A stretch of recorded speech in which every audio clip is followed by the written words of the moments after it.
Welcome, paranormal seekers, and let us go into the abyss. Join us to open your mind, both of your ears, and all three of your eyes, and discuss all things supernatural. We believe that we all learn from each other, and we all have a lot to learn. What will you learn today? Here are your hosts, paranormal investigator Sean Gilmore and Chaos Witch Zorina Crow.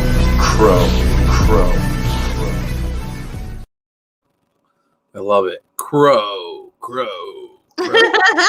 Awesome. So, here, I'll take that down for a second here. Everybody, welcome to the Abyss. Sorry for the late start, but we are here and we are live. It's just more tech issues to go along with everything else that's going on. So it's not a big deal. Got our workaround. We got everything all set up. We do have our guest here. You cannot see him, but you can hear him. It is Bill Krejci. Did I say that right? Yeah, you did. Yeah, Bill Krejci, yeah. Awesome. So I have a photo of you so everyone can see what you look like as you're talking. We were having some technical issues getting connected and everything, but now we can see everybody. Kind of. So with everything that is so crazy going on in the world, we have an awesome guest tonight, and we have so much to talk about. It's man, Bill does so many things. He's involved in so much, and he's written so many books. It's really amazing. So I'm really excited just to escape all the nonsense from what's going on right now and just have some fun. And then at the end, Zorina and I are going to do we're going to try and send some positive energy out there. I've never tried that before, but a lot of people know I'm an empath. Zorina is a Chaos Witch, just as the intro says. So we're gonna try and send some positive healing energy out there, and hopefully we can help all the people that are listening at that time, or anyone. Period. Because who knows? We're sending out to the interweb. Who knows who the energy will find? So I think it'll be a good thing to try at least. So without further ado, how are you doing, Bill? Me is Rena. Bill, how are you doing? Doing well, thank you. How you guys doing? I'm doing well. I'm blessed to still be working my day job, so I'm very blessed and grateful. Yeah, my day job ended back in October, so yeah, I'm supposed to go back in May, but we'll see. They're playing it by ear right now, and they're just staying up on everything. But yeah, the rest of the time, though, yeah, of course, I'm still writing. So, but unfortunately, it looks like all of my book signings have been canceled between now and at least the end of May, probably. So, all right. Such is life, though. Hey, it's for the greater good, that we all don't go anywhere, I guess. So, it's all for our safety, right? And there's a lot of events that are being canceled and postponed. I have a family vacation that's planned for June. I don't know what's going on with that. Hopefully this is all over by then. But but what you do is you go over to Put-in-Bay, right? And you do the like a ghost tour? Yeah, we started a ghost tour last year. I have a regular job over there, 40 hours a week. It's a seasonal job. I work as a park ranger. I don't carry a gun or anything like that, and I don't bust anybody for smoking weed. I mean, if they're not supposed to smoke weed or drink on the ground, so I just tell them, hey, put it out or finish your beer or something like that. But no, more than that, like I'm a historian at a national monument. So awesome. Which is great, a historic interpretive park ranger, because I get to research the Battle of Lake Erie. I mean, on top of, running the elevator and taking people to the top of a national monument and asking them not to put anything on the ledge, including themselves or their children, which, believe it or not, people do. It's kind of dumb because it's 300 feet up and there's no fence. Oh my gosh! But on top of that, I get to research about Lake Erie. I get to give presentations, and ranger programs. And then when I'm not doing all that, I dress up in period costume as a sailor from the Battle of Lake Erie. On the weekends, that I load and fire a musket and shoot a carronade, which is a big naval cannon from 200 years ago. So, and I'm like, wow, you really want to pay me to do this? That's like awesome. I started as a volunteer. So I used to do it for free. So now they pay me to do what I used to do for free, which makes it the best job in the world. But last year, my friend Victoria reached out to me.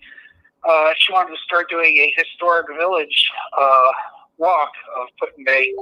And I thought, yeah, that'd be a great idea. Something family friendly. People can do this with their entire family and lead a historic village tour dressed in period costume. Talk about the history of Put-in-Bay. A couple of years up in period costume as a sailor from the Battle of Lake Erie. On the weekends, hold on. Sorry about that. That was my fault. Oh, okay. I wasn't sure. Okay, sure that was. A couple of years earlier, I wrote a book though called Haunted Put-in-Bay. And I had thought about doing a ghost walk, so we kind of threw that on there as something to do on a Friday night. So that got really popular, more so than the village walk was. So we kind of skipped the village walk for this coming season, and we're going to just do another ghost walk instead. So we'll be doing that on Tuesdays and Fridays. But yeah, given the state of things, we might have a little bit of a delayed start on that as well. It's supposed to start about Memorial Day. We might be able to, or maybe a week after or something like that. I don't know. Not sure. Find out, hey, I just got a ding on my, hey, that's me. Wow. Thing just popped up on my computer. It's just broadcasting. I'm like, oh, cool. So a lot of people that aren't familiar, most people in Ohio know Put-in-Bay. Yeah. Put-in-Bay is an island in Lake Erie, and it's a really big vacation destination for people in Ohio, and it's absolutely beautiful. And there's of course bars and wineries and all sorts of things to do. And there's even a ferry that goes from Put-in-Bay to Cedar Point and the other historical islands in the area. So it's really neat. Put-in-Bay. The way that we like to things we like to see about Put-in-Bay, it's if anyone's ever been to Mackinac Island, this is like Mackinac Island. It was like full of partiers every weekend and people going bar hopping, and with golf carts and not as many horse and buggies. In fact, I don't think we have any horse and buggies. It's our sister city is Key West, Florida. So a lot of people call it the Key West of the North. I like to call Key West the Put-in-Bay of the South. So that's but a lot of entertainers to bounce between them. During the winter, some of the Put-in-Bay entertainers end up in Key West, and some of the bartenders end up down there as well. So they kind of commute between the two. So yes, it's a lot like it'd be a lot like Key West, but with a more quaint period village of the late Victorian era. But yeah, a lot of history and a lot of ghost stories too, which is more to our benefit. Enough to write a book about, apparently. Oh, I'm sure. So is that like? I'm not too familiar with the ghost stories around there. I know there's a lighthouse there on the island. Are there any stories about that? Because I've always felt like there's something weird about that lighthouse. Yeah, the story of the South Bass Island Lighthouse, it is haunted. Mostly. Now, I don't. Something I don't really like to do is I don't like to ascribe a specific person's spirit as haunting a location, because I'm not God and I actually don't know who would be haunting a place. But I can tell you historically what happened there, and I tend to let people draw their own conclusions from that. The South Bass Island Lighthouse was built in the very late 1890s. When they saw a need for a light between West Sister Island and Marblehead. They put up this lighthouse, and the first lighthouse keeper, his name was Harry Riley. He took on a assistant that first season named Sam Anderson, and Mr. Anderson was a elderly gentleman, from what I understand. He was a porter over at the Hotel Victory, which had just opened up a few years earlier. The following year, there was a smallpox outbreak on the island, and nobody died from it. But it was pretty much isolated to that side of the island where the lighthouse and where the Hotel Victory was, where Mr. Anderson had worked. But he was extremely germophobic. He tried to leave the quarantine area and was returned by armed guards watching the roads. They brought him back to the lighthouse. And one of the stories, the most commonly accepted one, is that he was intoxicated that night. That same night he got drunk, and then the last thing that anyone heard of him was yell, "God save them all." Oh, wow. And they presumed that he jumped from the cliff to the stormy waters of the lake down below. They found his body the next day down among the rocks on the beach. Wow. 2 days later, Harry Riley, who was a lighthouse keeper, he'd gone missing. They found him over in nearby Sandusky. People familiar with Ohio know that's where Cedar Point is located. But they found him in downtown Sandusky trying to buy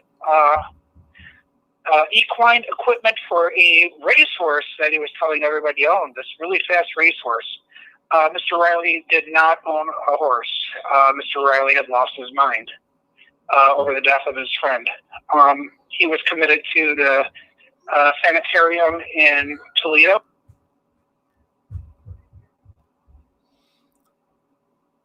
Sorry, that's the Rowdy Children cabin fever going on right now. I thought we were having some paranormal activity. Actually, that's what I thought. Maybe that would have been more. That would have been more fun. Or I don't know what was going on. That would have been more fun. That's my kids are definitely feeling the cabin fever. So they're running around up there stomping and causing all sorts of havoc. So sorry about that. And that will probably happen again. So I apologize for the future. So Tom McNicholas, he says he remembers taking an old plane to the island in the 80s. Did they do that? And like now you go on a ferry, you literally get on with your car and you take your car across, or you can park your car and rent a golf cart, right? And then you go to whichever island you were going to, right? But there is a plane that you would take there? Is he there? Are you there? Did we lose you, Bill? Did we lose him? Hello? We lost you. Somehow my phone turned off. I did not touch my phone, guys. Turned off. Sean, I told you, man. And now we can hear you. Now we can hear you. I'm sorry. I don't know what happened. I didn't even touch my phone, and the speakerphone turned off. Sean, you gotta keep your spirits and your ghosts in check over there, bro. I'm just telling you. We're supposed to have an agreement, but you know what? I am in my office is in his space, and working from home now. I've intruded into his space. So what are you gonna do? Sorry. Yeah. So you'd asked about a plane to take you to the island. Yeah, there are two ferry services. One of them has been around since 1905. That's Miller Boat Line. That's one you can take your car over on. It's passenger and car. The other one's a Jet Express, and that leaves from Port Clinton. That's it's a longer trip. It's about a half an hour, where the other one's about 18 minutes. But the other one, it's just passenger only. And that's one that also takes you to Cedar Point, as you had said. But the old airplane, and there's still air service to the island. It's a little more, it's actually a lot more expensive. But yeah, there is a plane that flies out of Ariadowa Regional Airport over Keller Field over in Port Clinton. And that lands over on the island. The island has its own airport. But the old airplane they used to fly over was the old Tin Goose. It was a 1928, there was a small fleet of them, 1928 Ford Tri-Motors. There's still one that's over at the Liberty Aviation Museum that's called the City of Port Clinton. And it's more for excursions and tourist rides. They'll bring it up about once or twice a year or so over to Put-in Bay. So it's a lot of fun. But that's the old airplane that used to fly over. But there is still regular air service to the island. So. Well, okay. I didn't even know that there was air service to the island. Yeah, South Bass, Middle Bass. Put-in Bay is on South Bass Island. Put-in-Bay is the name of the village. Oh. Then next to that is Middle Bass Island, and then North Bass Island, and then Kelly's Island. Those are the 4 islands that Island Airlines primarily serviced, and it was billed as the world's shortest airline because it just took off from Port Clinton, stopped at 4 islands, and went back like 2 or 3 times a day or something like that. I'd have to ask my friend Harold Hawk. His dad used to be the pilot. So. Oh wow. Yeah. But yeah, that whole island there, the Island Airlines, that was all started by a guy named Mel Hershberger back in the 1930s, 20s or 30s. So, yeah, there's in fact, this is really interesting. The kids that live over on Middle Bass Island, since there's no school on Middle Bass, the school's on South Bass Island. During the winter, they have to they don't have an airplane, they don't have a school bus. They've got a school airplane, and they have to fly to school. I'm not joking. Oh wow! Like that's got to be like crazy during the winter too. Because the lake freezes over or it gets partially frozen. When it's frozen solid, you can just drive across the ice from island to island. But can't when it's partially frozen. Like even this year, it didn't fully freeze, so they were flying back and forth all winter long. Wow! Until now, of course. Right. Wow. Okay, that's crazy. So yeah, Joe Campbell, he says hi. He says that you're a great guy. You guys went to a bar before they've investigated the Franklin Castle. Oh, hey, Joe. So, speaking of Franklin Castle, we could talk about Put-in-Bay, and then we can get into the Black Swamps up in there, and there's so much crazy history that I'd love to discuss. But we have to talk a little bit about the Franklin Castle. Oh, of course, yeah. I mean, heck, I'm calling you from it right now. So he's there now, guys. I'm going between my living room and kitchen, walking around on the phone in the Franklin Castle while I'm drinking what am I drinking? This is gin and grapefruit juice. Oh, gin and grapefruit juice. Nice. Okay. This is what I do when I'm quarantined, apparently, is I drink heavily. I've been drinking actually a lot of bourbon and ginger ale. So. Oh, that sounds good. Yeah. I found that grapefruit goes really well with Tanqueray gin. I'm gonna have to Simple try grapefruit, also sort of squirt. I tried that last week, and I'm like, oh, that's pretty good too. Liquor stores are still open. I'm gonna have to try it. So yeah, the Franklin Castle. Okay. Now I'll tell you. Well, of course, it's one of the places that I've written about. That I've written about with a man named John Myers. So it's a co-authorship, and it was a book that we started collaborating on in 2005. And it was released in late 2017, so better part of 12 years between the two of us. But I had started my end of the research in 1992. He had only started earlier in 2005 on the place, so we just decided we would pool our resources, and writing a book about it was John's idea. So originally I was just doing a research project for my own interest, but then later I was going to get the information to a couple of other places that were actually doing something with it. One being the Western Reserve Historical Society, who really didn't have much on it. And the other being Beth and Chuck over at the Haunted Cleveland, where I was going to give them everything that I had. And I was trying to find more and more and more about it. And eventually, just started finding. And then I stumbled upon John. He was like, well, let's write a book. And I was like, okay, that's a good idea. So we ended up doing. That's how the book came to be. And then when the owners of the castle found out that I was writing said book, it's kind of how I kind of stumbled in over here, and that's why I ended up at the house. Oh wow! But it's been grossly misrepresented on the internet with some sites throwing pictures up of the house back when it was derelict between 2001 and 2011. So for the better part of about 10 or 11 years, it was empty. It was not in use. It had been boarded up at that time because somebody back in '99 had set the house. Welcome, paranormal. Which was terrible.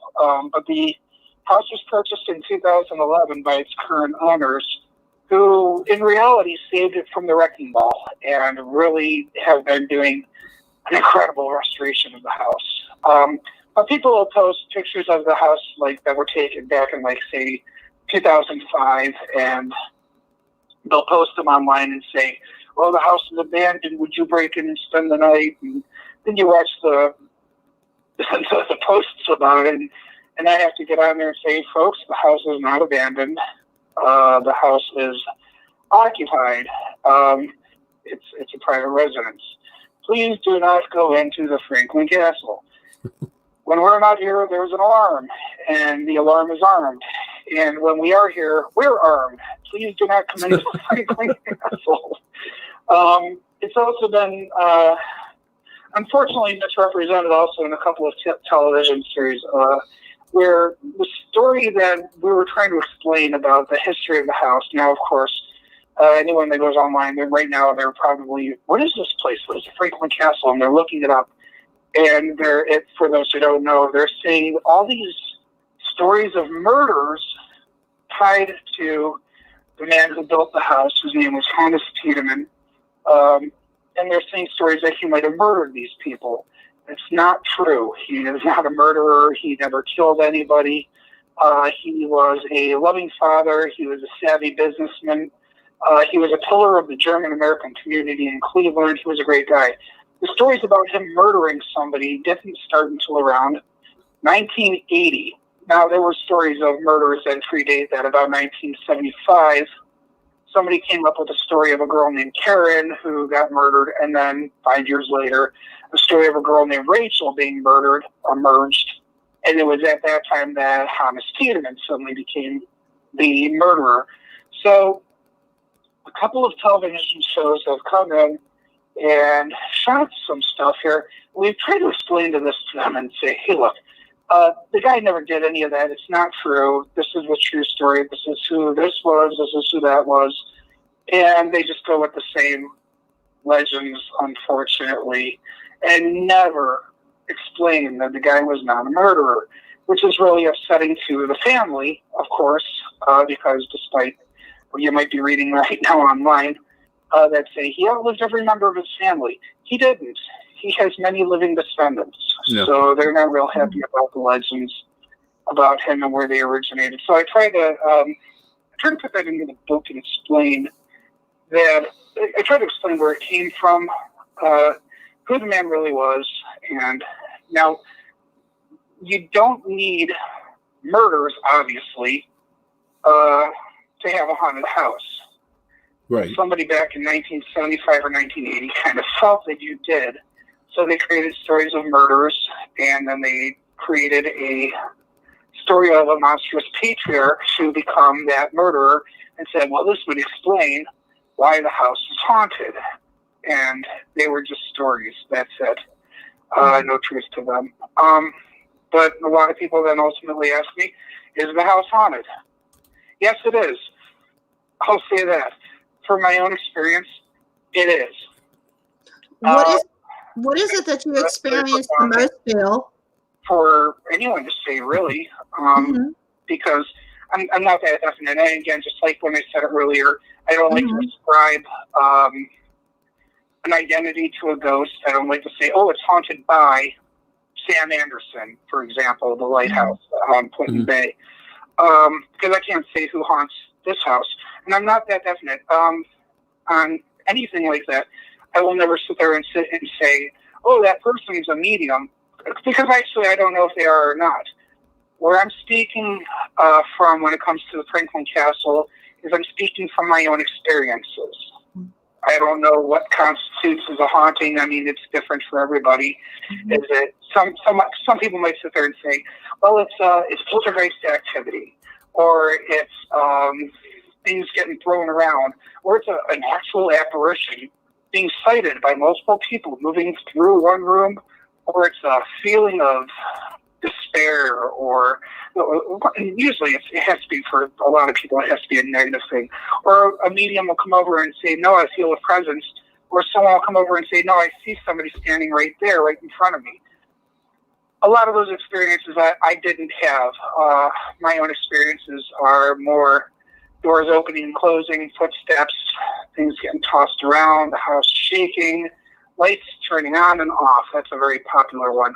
Also, my TV likes to be turned off. That's kind of fun and annoying at times. But me telling you that the house is haunted, that's obviously not proof. That's not something that's going to, that's not something that you can take to the bank. It's just me speaking from my own experiences. So, but it's my opinion, is that, yes, it is. Is it a part of nature that we just simply don't understand yet? Probably. Maybe we'll understand what it is one day.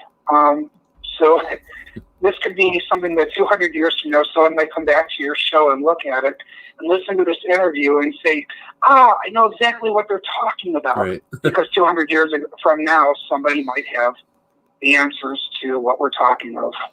Hey, so who knows? It is a very big, beautiful house with a lot of history. And the owners have done such a wonderful job of doing the restoration on it right now. So, and it's just everything's coming together with this house. It's big, beautiful, historic home with its own little ticks and quirks, I guess. You know, the home, it is a beautiful house. When I was a kid, we would actually drive by the house. Like around here, like growing up in the Cleveland area, like you would go to look for haunted things. You'd look for the melon heads. You'd go into Helltown, and you go by Franklin Castle. Yeah. So, and back then, Franklin Castle did look a lot different. The windows were boarded up, and it looked scary. Yeah. So, now living in there, I know what it's like living in a place that's haunted. When you moved there, did you kind of expect it, or is it something that you had to like learn about as you lived there? Well, I moved in knowing the stories, the historic stories that were already related. I won't say on websites, because a lot of what you see floating around online and people will attest to. That's one thing. What I already had information on was what people had experienced back in the 70s, 60s, 80s, even in the very early 90s. Although the owner at the time, Michael DeVico, he didn't talk very much on. He didn't talk much about the haunting, not publicly. He really had some wonderful parties here, but it wasn't something that he talked about. But a couple of his friends, Robert Kokai and Alan Christopher, who had briefly a show on TV in Cleveland called The Frank and Drac Show. I think it was on Channel 61, back before that became the Home Shopping Network. It was a real network. And it was like a Frank and Drac, one dressed as Frankenstein's monster, one dressed as Dracula. And they hosted this show. Well, they were friends with the owner, so they did have some stories as well that I threw into the book. So I came in knowing the historical context of the haunting. Did I think I would ever experience anything in the house? Actually, I didn't think that I would. Maybe something here and there, but nothing. Nothing as life-changing as what I actually did witness. And even at that, not right away. A couple small things here and there shortly after moving in. But like one of the bigger things was, I was here for about 3 months, and there was an office on the main floor of the house. There are 4 floors to the house. There's they call it the English basement. We'll call that the first floor. Second floor, third floor, and fourth floor has the ballroom. The second floor has a office, and the office is original to the house. It's a glassed-in room with crystalline glass windows. They're from about 2.5 feet, 3 feet from about 2.5 feet from the floor, all the way to the ceiling, which is on that floor 14 feet high.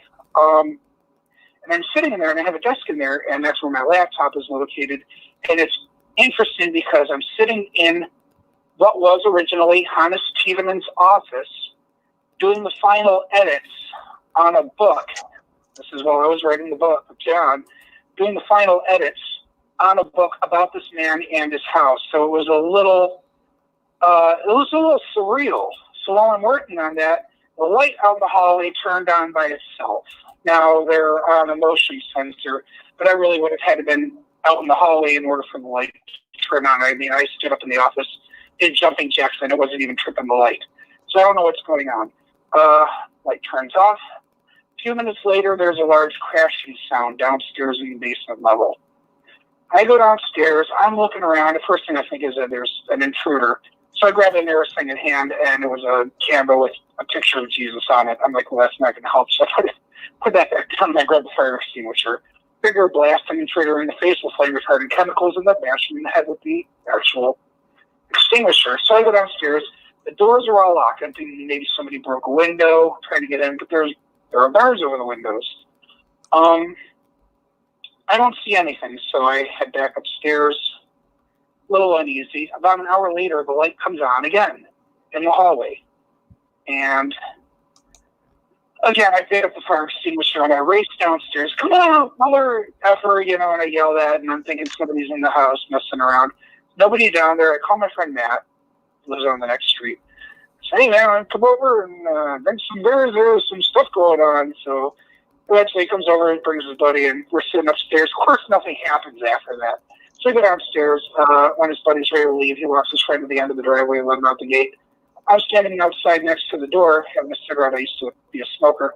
And I look in the window, and I can see not just straight across the basement like I normally can, but I can see out the front window. Until that window at the time was boarded up. I'm like, what the hell is going on? We go inside. That 4x8 sheet of plywood that was covering that window is now lying halfway across the room. Oh, wow. This is a very big room. And then where that thing had come to land, there used to be a 6-foot step ladder standing there. That's now on the far side of the room, tossed against the wall. So that's the two crashing sounds that I heard. Wow. Because they were there earlier in the day, because we have another refrigerator down there, and I went downstairs to put something in the freezer earlier in the day, and those were set up still at the time. So that's what those two noises were. So it's things do get tossed around a bit. But me telling you all this, that's not proof. That's me sharing a story of something that I really witnessed. I didn't think I was going to witness anything as important as that when I moved in. I thought, oh, okay, yeah, maybe the footsteps, or maybe I'll hear the talking from another room, which I have, witnessed those things. Anything like things getting tossed around? No, I didn't think that would happen. Yeah. So when it did, it was a little. That was one of two events that were a little unsettling. Another one, I thought I had gotten stung by a bee, and it was like the first week I had moved in, and nothing happened. I didn't get stung by a bee, but I've heard people talking in the house when I know I'm the only one in here. I've heard someone talking in my living room right next to me, and I turned and looked, and there's nobody there, of course. And then you get a lot of people like, well, aren't you afraid? Why would you live in a place like that? And honestly, when something like that happens, I just kind of look at it and say, oh, cool. Okay. Sometimes it's annoying, like when it turns the TV off. That's just annoyance. It's not something bad. So I tell people, until I get shoved down the stairs or scratched up or wake up with some ghoulish phantom hovering over my face going, then I'm fine until that happens. Then I'm moving. If that happens, I'm out. And yeah, Have you had any scary experiences that did creep you out a little bit? I'm sorry, what's that? What was the scariest, other than the boards being thrown around in that ladder? What is the scariest experience that you've had? I mean, you've done a lot, right? So you have your book on the Franklin Castle. You have your book that you did on the research that you did on Put in Bay, but you have a whole book on Legends of Northern Ohio. And then you have the book that you did on Haunted Cleveland, right? Yeah, that one just came out back in September, Ghosts and Legends of Northern Ohio, which Ghosts and Legends of, to tell your listeners, I'm published by History Press, and they have a series called the Haunted America series, and that's like a Franklin Castle book, Haunted Putin Bay, and now the new one, Ghosts and Legends of Northern Ohio. Those three were all released under that. I have a fourth title with History Press called Buried Beneath Cleveland, Lost Cemeteries of Cuyahoga County, and it's not ghost stories, it's site history. That one was interesting because I got to rediscover over 50 cemeteries in the greater Cleveland area that nobody knew about. So that book is part history, part trailcraft, and that's something that's a unique rediscovery book. But Ghosts and Legends of is one of the generic titles that they'll use. It's part of their template. Instead of saying Haunted Akron, which is a book, or Haunted Toledo, they might say Haunted, or they might say Ghosts and Legends of Toledo, or there's one Ghosts and Legends of the Queen Mary, and I think that's even a title. So what I did though is I took that title literally, Ghosts and Legends of Northern Ohio. Now there is a book, I believe it's called Ghosts and Legends of Lake Erie's North Coast. Yes, that's what it's called. I just looked at my bookshelf. I have to double check. It's a very good book, but it's not really accurate. Ghosts and Legends of Lake Erie's North Coast is about Port Clinton and a little bit about Fremont, which isn't Lake Erie, and a few stories of the islands and something from Catawba and Marblehead. To me, Lake Erie's North Coast is actually the north coast of Lake Erie, which is Canada. But if you're talking about Lake Erie's North Coast, that goes from Toledo to Buffalo, New York, I think. Yeah. Mm-hmm. Yeah, it's about that big. Or Niagara Falls, if you want to get the hairs and count rivers. So I said what I want to do is I want to write a book covering the northern third of the state of Ohio, talking everything from Pennsylvania to Indiana, and then the Michigan border and Lake Erie all the way down to about Route 30, so somewhere around there. So covering about 25, 30 counties, roughly. I really wanted to take the title Ghosts and Legends of literally and go with the legends of our state that are based on ghost stories. Witches' graves, crybaby bridges, haunted cemeteries, canal ghosts, railroad ghosts. There are a lot of railroad ghost stories. Haunted inns and taverns. But then, of course, I wanted to do some site-specific hauntings. I wanted to cover the three biggest ones. But because I only got about 42,000 words to work with, I had to go with the two biggest ones. So I had to cut one of the great stories out, and that was Rogues Hollow. That was going to be my midpoint in the book. Rogues Hollow has a lot of great ghost stories. It's down near Doylestown. If you guys aren't familiar, I didn't get to put it in the book, but it's a fantastic place. And it does really have its own book that was written in the 1950s. I wanted to revisit that. So I started that one with Helltown, and I ended with Gore Orphanage, which is a huge, huge legend in northern Ohio. I've been there. But as far as the scariest thing that has ever happened to me, I really have to say not scary, but unsettling, would have been the event the one night here at the castle when the two items were thrown across the basement floor, that first floor of what used to be a servant's parlor and dining room. Of course, they're knocked out into one big room now. That was one of the most unsettling nights that I had in recent years. I've had times where I've gone into a place and it's supposed to be haunted. Okay, honestly, I'm not super afraid of the supernatural. I know that sounded kind of dumb to say it that way. I'm not really.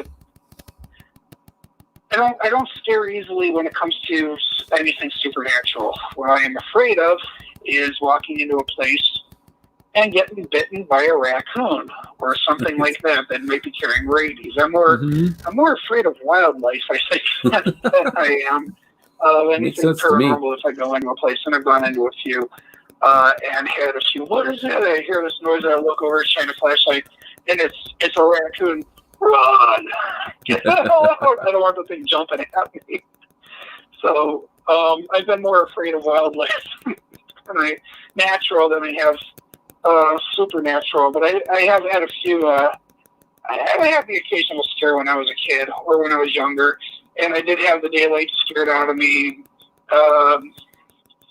once or twice at Gore Orphanage, or even at Spencer Lake, which there really was nothing paranormal about going out to Spencer Lake except rolling out there with your friends and just having a good time, and then hearing weird noises in the wood and not knowing what it was. So, but yeah, I really don't scare easily when it comes to anything paranormal. So I think the most unsettling I've ever been though was probably that one night here when things were getting tossed around, because it got to the point where I actually had to call a friend. Can I phone a friend? Sure, I don't have any friends. Well, you're lost. So that would have been about it. So did you before you moved into the Franklin Castle and you got into the history of Northern Ohio, did you have any other supernatural experiences? I grew up in a home with a lot of activity. Did you have anything like that, or what kind of got you into this? I did have a couple things happen when I was quite young.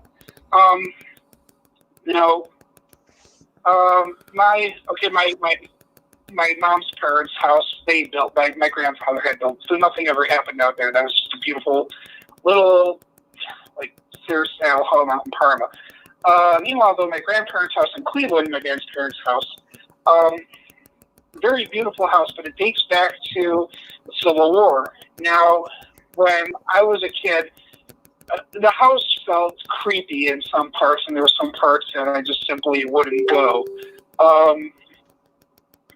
My dad's old room, it was used to be an attic, kind of always gave me the creeps. My grandpa converted it into and built onto it and actually turned it into a bedroom, but it always gave me a weird feeling up in there.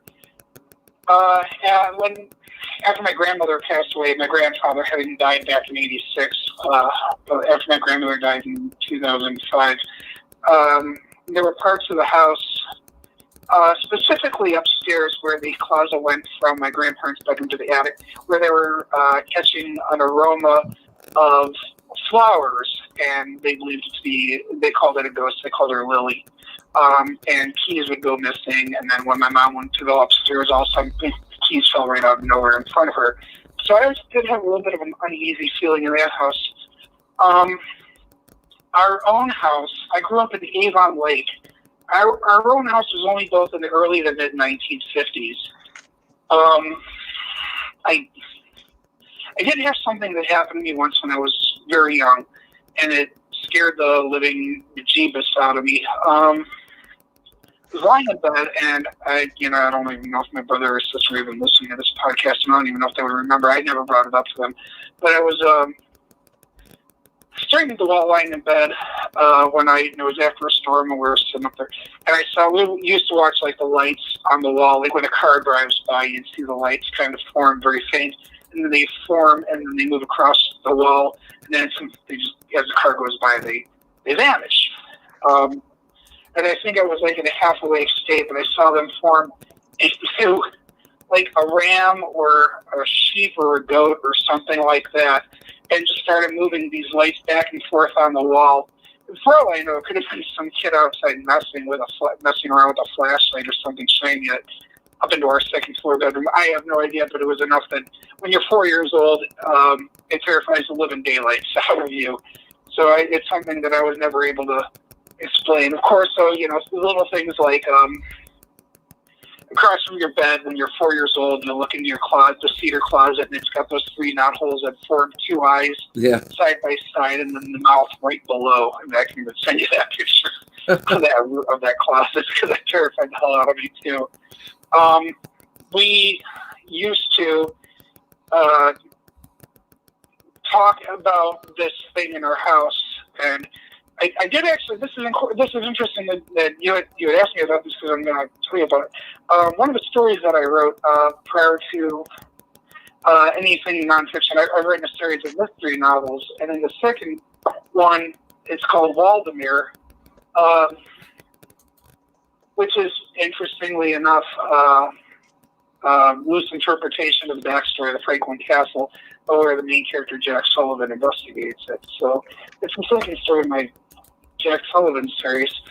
I wrote this book in 2012, never knowing that or 2011, not knowing that 5 years later I would be moving into the castle itself. But there was a story that I put in there where the kids that were living in the house were talking to a guy named Mr. Nobody, and hey, it's Mr. Nobody, and they're like, and then the mom realizes, after some time, they're not saying nobody, they're saying nobody, because he didn't have a body.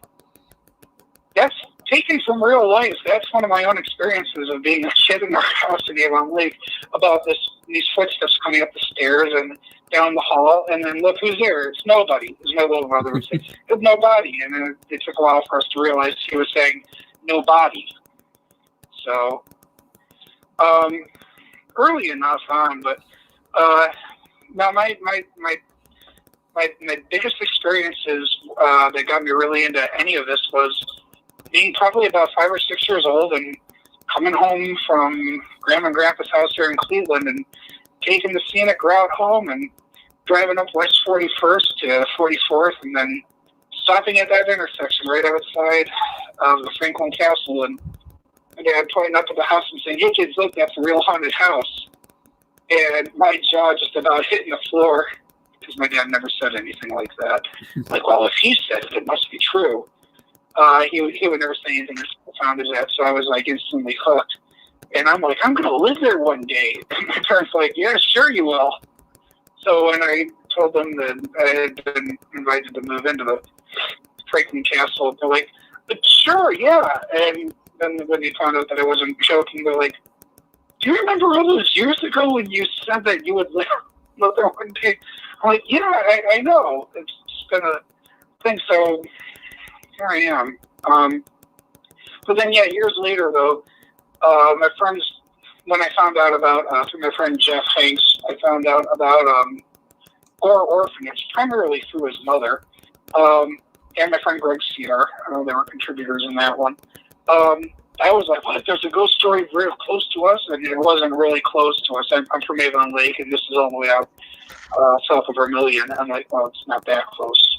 Franklin Castle is closer. Yeah. But it was in our own county, so it was like really cool to, to find out about this. So I was like, I heard the original legend and then trying to figure out what the real story was off of that. So it's like, that's what got me interested in the whole local ghost stories.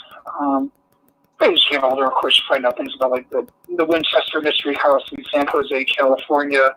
You stumble upon movies like Amityville and, that are supposedly based on real stories. And you're like, oh, then you get into the stories of the witches' graves. I believe I spent my 18th birthday driving out to Olmsted Falls to go to a witch's grave in the pouring rain. And I got out there, and it's the first time seeing it, and I'm like, it's a compost pile. It was, that's what I thought it was. They're like, oh, it's this little fenced-in area. I'm looking at it, and I'm like, it's a compost pile, because there were leaf clippings and leaf pile and grass clippings in there, and I'm like, do people think this is a witch's grave? Turns out there really is somebody buried there. So that's one of the stories I've heard in the new book. Oh, wow. I even thought it was a compost pile, and it wasn't. Which witch's grave is that? I'm sorry? Which witch's grave is that? That's the one in Olmsted Falls. Okay. That's on Lewis Road in Olmsted Falls. Now, if you go online and you look up Witch's Grave, Olmsted Falls, it will take you to this wonderful little cemetery. Very beautiful little burial ground in Olmsted Falls. Now, what you're going to see online, you're going to see quite a few stories, and you're even going to find some YouTube videos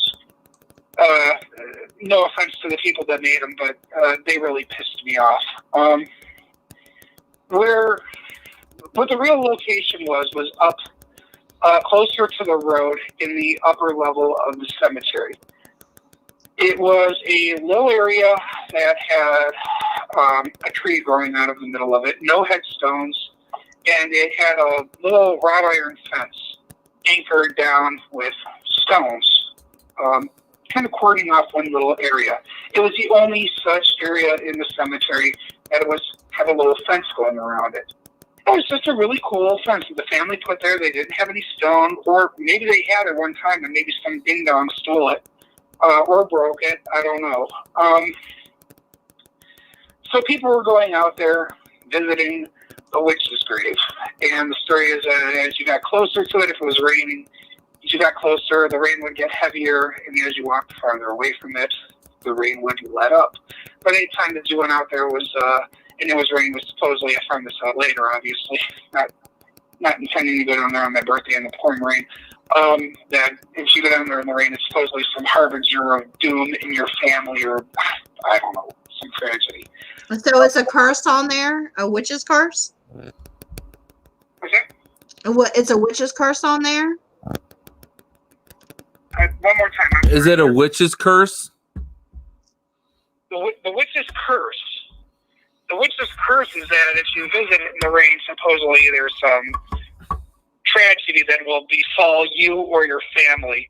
That's the ridiculous story that somebody attached to it. There is no witch buried there. In fact, the city of Olmsted Falls went out, and because the site was attracting people going down in the middle of the night, they started having acts of vandalism. They decided it best to remove the fence. They got rid of it. They cut it down. They went there. They removed the fence, thinking, you know what, nobody will be able to find it. It won't come out here anymore. So if you go to YouTube now and you search it, you're going to find something called the Witch's Hill or the Witch's Circle or the Witch's Grove in Olmsted Falls in that cemetery. And it's people going down there.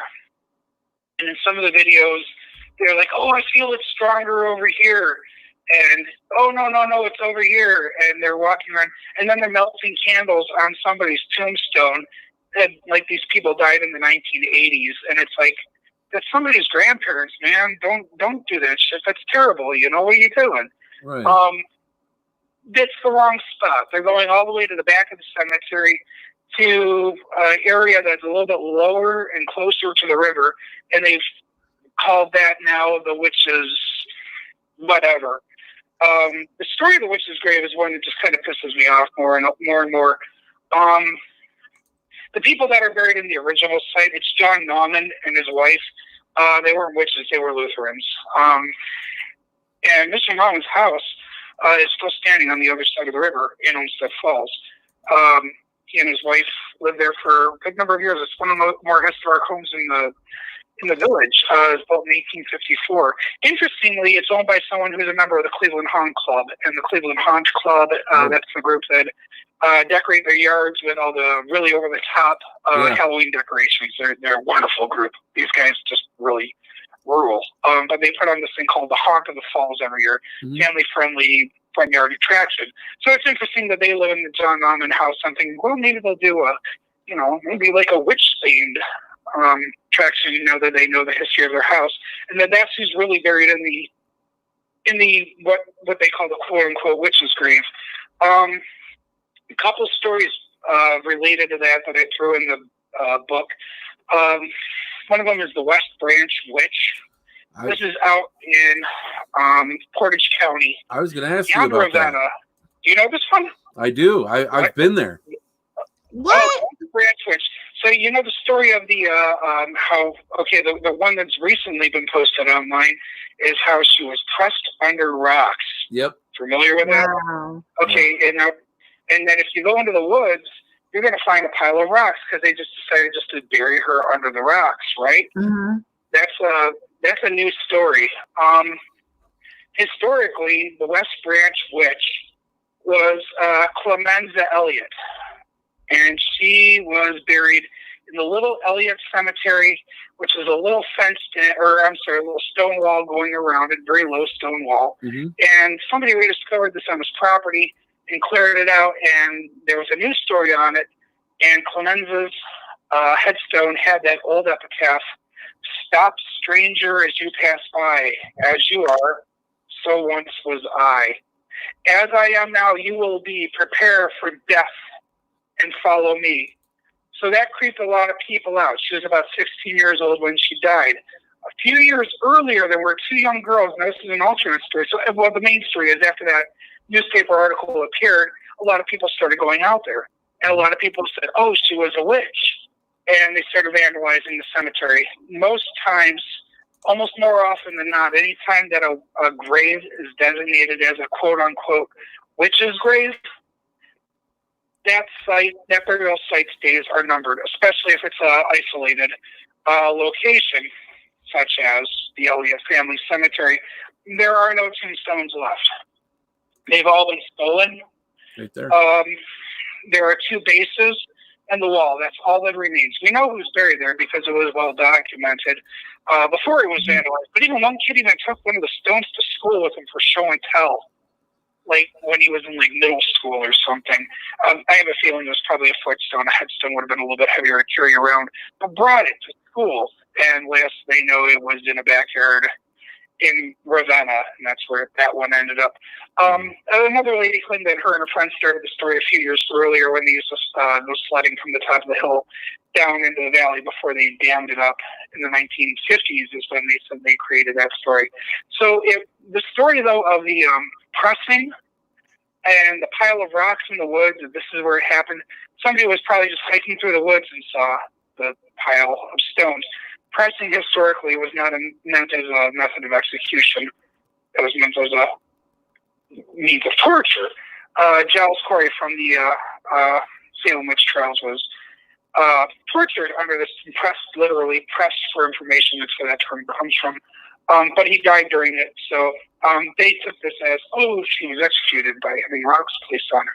If you go and you pinpoint every pile of rocks, there are about 4 or 5 of them in the woods there. Yeah. And you plot them out with a GPS locator that you might have, like, really take a picture and save each location on your phone with your GPS locator. Go home and plot them in and see where the little pins show up on Google Earth and compare it to a map from the 1920s. And that's where structures used to be, like houses and barns. That's all that you're looking at, bulldozed foundations. That's what you're looking at. They just kind of pushed them all in together when they let nature take over and they turned it into a state park. One that really gets me is the Bowman Cemetery Witch. Bowman, wait a minute, in Beaver Creek State Park? This is out in Columbiana County. Are you familiar with this one? I've been to Bowman Cemetery. That's over by Beaver Creek State Park. Yeah, exactly. Near Sprucevale, the ghost town of Sprucevale, and the Hambleton Mill is all part of that. Yeah, if you're familiar, it's right there. It's by Beaver Creek State Park. I am. There's a lot of neat history in that area. The legend of Gretchen's Lock is attached to it, so is Jake's Lock. All great stories. Believe it or not, and I caught a lot of shit for this. I'm sorry, I don't know if I'm allowed to swear. You can say whatever you want. Don't worry about it. Okay. I'm not dropping the F-bomb or anything like that. So, so I got a lot of hell for this. Somebody wrote a really nasty review, and I think they would have given my book 0 stars if it were even possible to do so. They called it inaccurate history. And I'm like, what? I'm reading this, and I'm like, what the hell are they on about? And apparently they only read the first 2 chapters of the book and then put it down, and they wrote a really nasty review. Read the rest of the book. It's like because then they would have actually had some of their questions answered, because I did answer them later.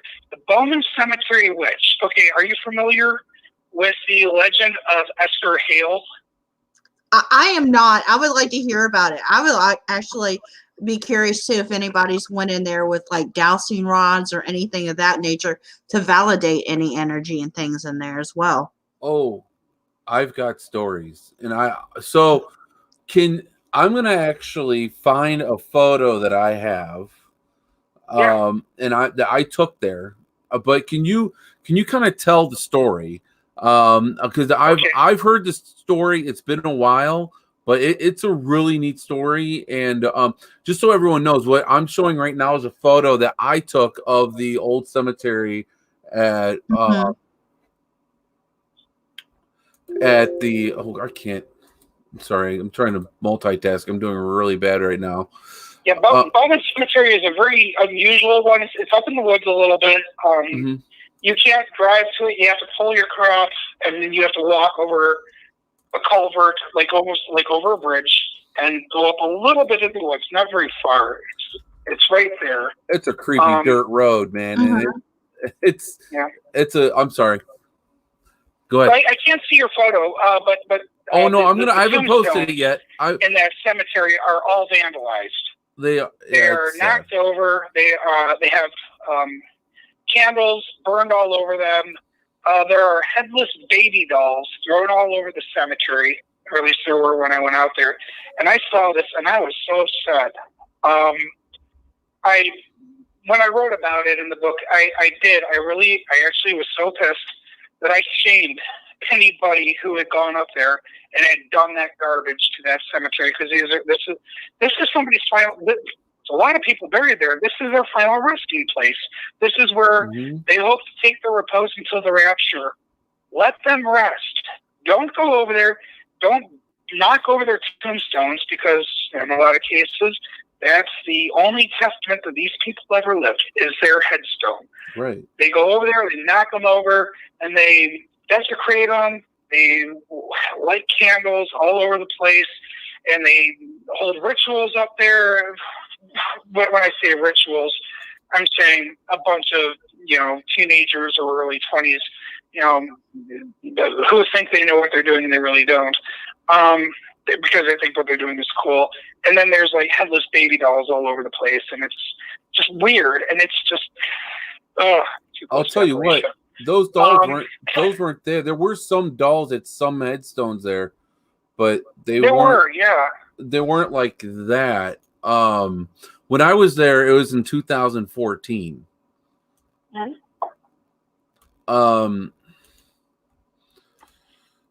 There's definitely a lot of broken headstones there. So this is man, what is the story about the witch that's there? Because wasn't she hung at the tree there? Kind of, yes. Okay. Now, here's the thing about the witch. The story of the witch really doesn't predate the 1980s. Well, I got somebody else. Hold on one second. I can't talk. I'm doing a podcast. Let me talk to you another time. That's right. That's right. Okay. Hey, I appreciate it. Yeah, sorry, I'm on the phone right now. Sorry, man. No, I can't. I'm sorry. I'm doing a show. Let me talk to you another time, okay? I'm on the phone right now. I can't come off the phone. No, I can't. I'm on the air. He's on the air. Live. I'm doing a podcast. I can't talk TV, right guys. now. Hey, guys. So everybody that's saying hi back. People outside here. Yes. If anyone's ever at the Franklin Castle. Hi, Eddie. Yeah. Don't Melvin. try and get our attention, and please don't ring the doorbell. Aren't the fences locked there? And try and show me a picture of the ghost that you caught in the front window, because chances are it's actually me mouse when we see you. Hi, Joe. Okay. I'm sorry, that is weird when someone's sitting there and they're yelling outside because they see you walk past the window and you're like, okay, shut up. I'm on the phone. It's okay, that was weird. Right. Do you see the picture I come down and look at the ghost picture. Yes, I love that. I don't know why you've never sent me that picture before, Sean Gilmore. And I'm all about this witch stuff, So this photo that I took, I'll send it to you on Facebook here. Okay. This is one of my favorite photos that I've captured on a paranormal activity, and it happens to be at Bowman Cemetery. That's amazing. It was on a completely clear summer night. Mm-hmm. And there was definitely we were definitely having activity around us. Oh, let me tell you what, Sean, right now, my hairs is like, wow, when you just pop that up, it's just literally, I can feel like this, just like, ooh, wah, wah, you know what I mean? Oh, wow. Yeah. Okay, yeah, the pictures popped up. Okay, I'm looking at Yeah. it now. Wow, that's a cool vapor. Yeah. So, like, Woo-hoo. there was nobody smoking. Interesting. Oh, wow, wait. Okay, you said you were there in 2014. Yep. So Cemeteries in pretty good shape. It's been knocked to hell since then. I'm surprised to see an American flag there because I don't think they go and decorate it anymore. It's kind of just been. Mm-hmm. I was there 2018 is really. Late 2018 is when I was there, and it was a mess. I don't think there were any tombstones left upright. That was a cool vaporous mist, though. I'm telling you what. Okay. I mean, nobody was smoking. There was no campfires. There was no way to describe or to explain where this came from. Some people might try and say, well, maybe it's moisture in the air. It was a completely clear summer night. There's nothing no way to describe this or to explain how this could have happened. It wasn't a cold night, so it's not like breath coming out. Yeah, and I will definitely validate on my level that's energy. Yeah, definite energy, Sean. The whole time we were there, I felt like there was something like lingering, like it didn't want us to see it, didn't want us to know it was there. And then one of the women I was with, she had experience where she was kind of entranced by spirit trying to lead her to a corner, to the far corner of the cemetery that leads to a trail. And I had gotten the feeling to shield her, and I shielded her. I got her out of the trance. Everybody was mad at me because I ended the crazy experience that was happening. Yeah. But I protected her. I feel like I really did a good thing. And you that, like, they all like left the area except for me and one other woman. Then I started taking pictures. This picture was taken with an old digital camera. This is not a phone. It's not anything. This is an old digital camera that took this, and you can tell by the timestamp there. Or the date stamp that's on there. Yeah. So I have no way of explaining this. I've had several people looking at this. I don't know. I feel like there's something negative there. I don't know what it's from. I don't know if it's from a witch, but there's a negative energy that's there, and I think there's two things going on, Sean. If I can stop you for just a minute, what? Let me tell you. I love you. Anyway, so there is a negative energy more towards the right behind that tree, and then what is in the mist is actually the witches protecting you from whatever that nasty elemental thing is really? In the background. So if she was in that trance, it was more or less not her leading you away for a bad thing. It was her leading you away from the bad thing. You know what I'm saying? I don't know. It was a little girl that was trying to pull. I don't know. It's weird, but I felt the need to shield her. Yeah, well, I'm glad you did shield her, but there is a lot of negative energy in there, and I feel like there's several things. This is like, when there's a lot of bad energy that kind of just attracts to one spot. It was kind of like more than that. Now, that little kid thing, I can see that dark thing, shifting to make something, more of a appealing interest to someone who may not be as unwary and things. But I do feel that there is both going on in that situation. Wow. Okay. Yeah. So a little bit more about Bowen Cemetery. I mean that area was it a little boy Freud, or what was his name? Well, the real thing about Bowman Cemetery, I don't know how that even got selected. The story was there was a woman named Esther Hale. Okay. Mm-hmm. Now, if you look at any of the stories about Beaver Creek State Park or Spruceville, which used to be a town, it's not there anymore. There was only one remnant, and a couple of remnants. The old lock that used to be there, and the mill, which had to be rebuilt. Stories of this woman named Esther Hale started circulating a little over 100 years ago. And there was one book that was written around 1905, and it says that where Esther Hale's ghost can still be seen in the doorway of Hambleton's Mill, and that's where she first originates. Mm-hmm. In later years, stories started talking about how she was a jilted bride, and she got stood up on her wedding day. And if you ever read the book Great Expectations, what somebody describes as more like a Mrs. Havisham scenario, where she went back to her home, and they found, and in this case, they find her dead a few weeks later, wearing her wedding dress, and the wedding cake is all ratty and sitting on the table and everything, and she shut herself in and she died. And she starved to death. So that's one of the stories. And then they say that she haunts the mill, or that she haunts a bridge, the Echo Dells Bridge, which is a really cool name. That sounds like something that would be haunted. Echo Dells. Yeah. Which is nearby. Yeah. How they settled on Bowman Cemetery is beyond me. But around 1980 or 1981, a woman named Columbia Guerin, who was a local historian and author, she was writing a book, and I don't believe the book was ever finished. But the story of her writing this book did manage to make its way into the newspapers. And she starts talking about Esther Hale. And along the way, she starts talking about this, and then they say somewhere in the article that she was also suspected.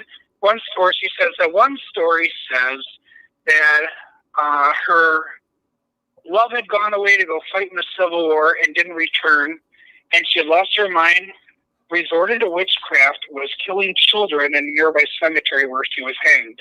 I remember that. So that's where that story began, was around 1980 or 1981, thereabouts, by a woman named Columbia Guerin. Now, I didn't go into great detail in this because, I thought that was the accepted legend. I thought people knew that. And apparently, no, nobody knew that. And I didn't elaborate well enough on that book, so that's why it got called, like, horseshit history or whatever somebody said.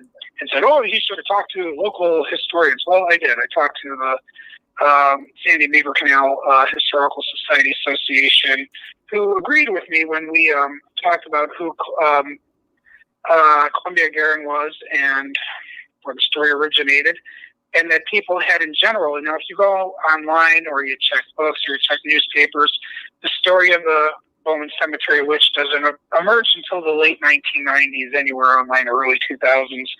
And I checked with local historians, like, no, we didn't have that growing up, and I went to school here, and I graduated in 1994, and that was not a story that we had. They're like, that came out later. That was like around 1998 or 99. The story came out of this Bowman Cemetery Witch, and that's when all that started happening up there.